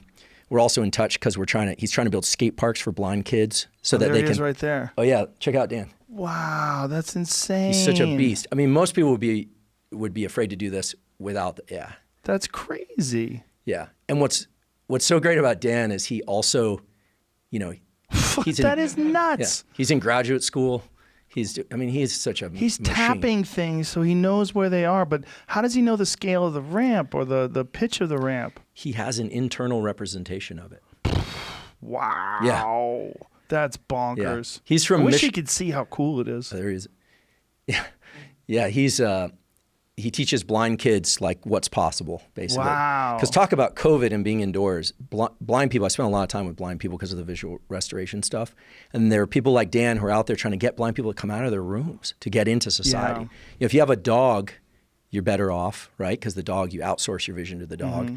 There are now glasses that blind people can wear and walk down the street, and it communicates with somebody in a dispatcher who says, oh, you know what, there's someone sketchy over there to your right. You might want to cross the street. And it works really well, but it's very expensive. And of course, privacy is an issue. You get home, you start undressing, you don't want the person like looking at you in the mirror. Right. Or maybe people do, but that's a whole different business. But people like Dan are amazing. And I do believe, the hope is that people like Dan will eventually see again.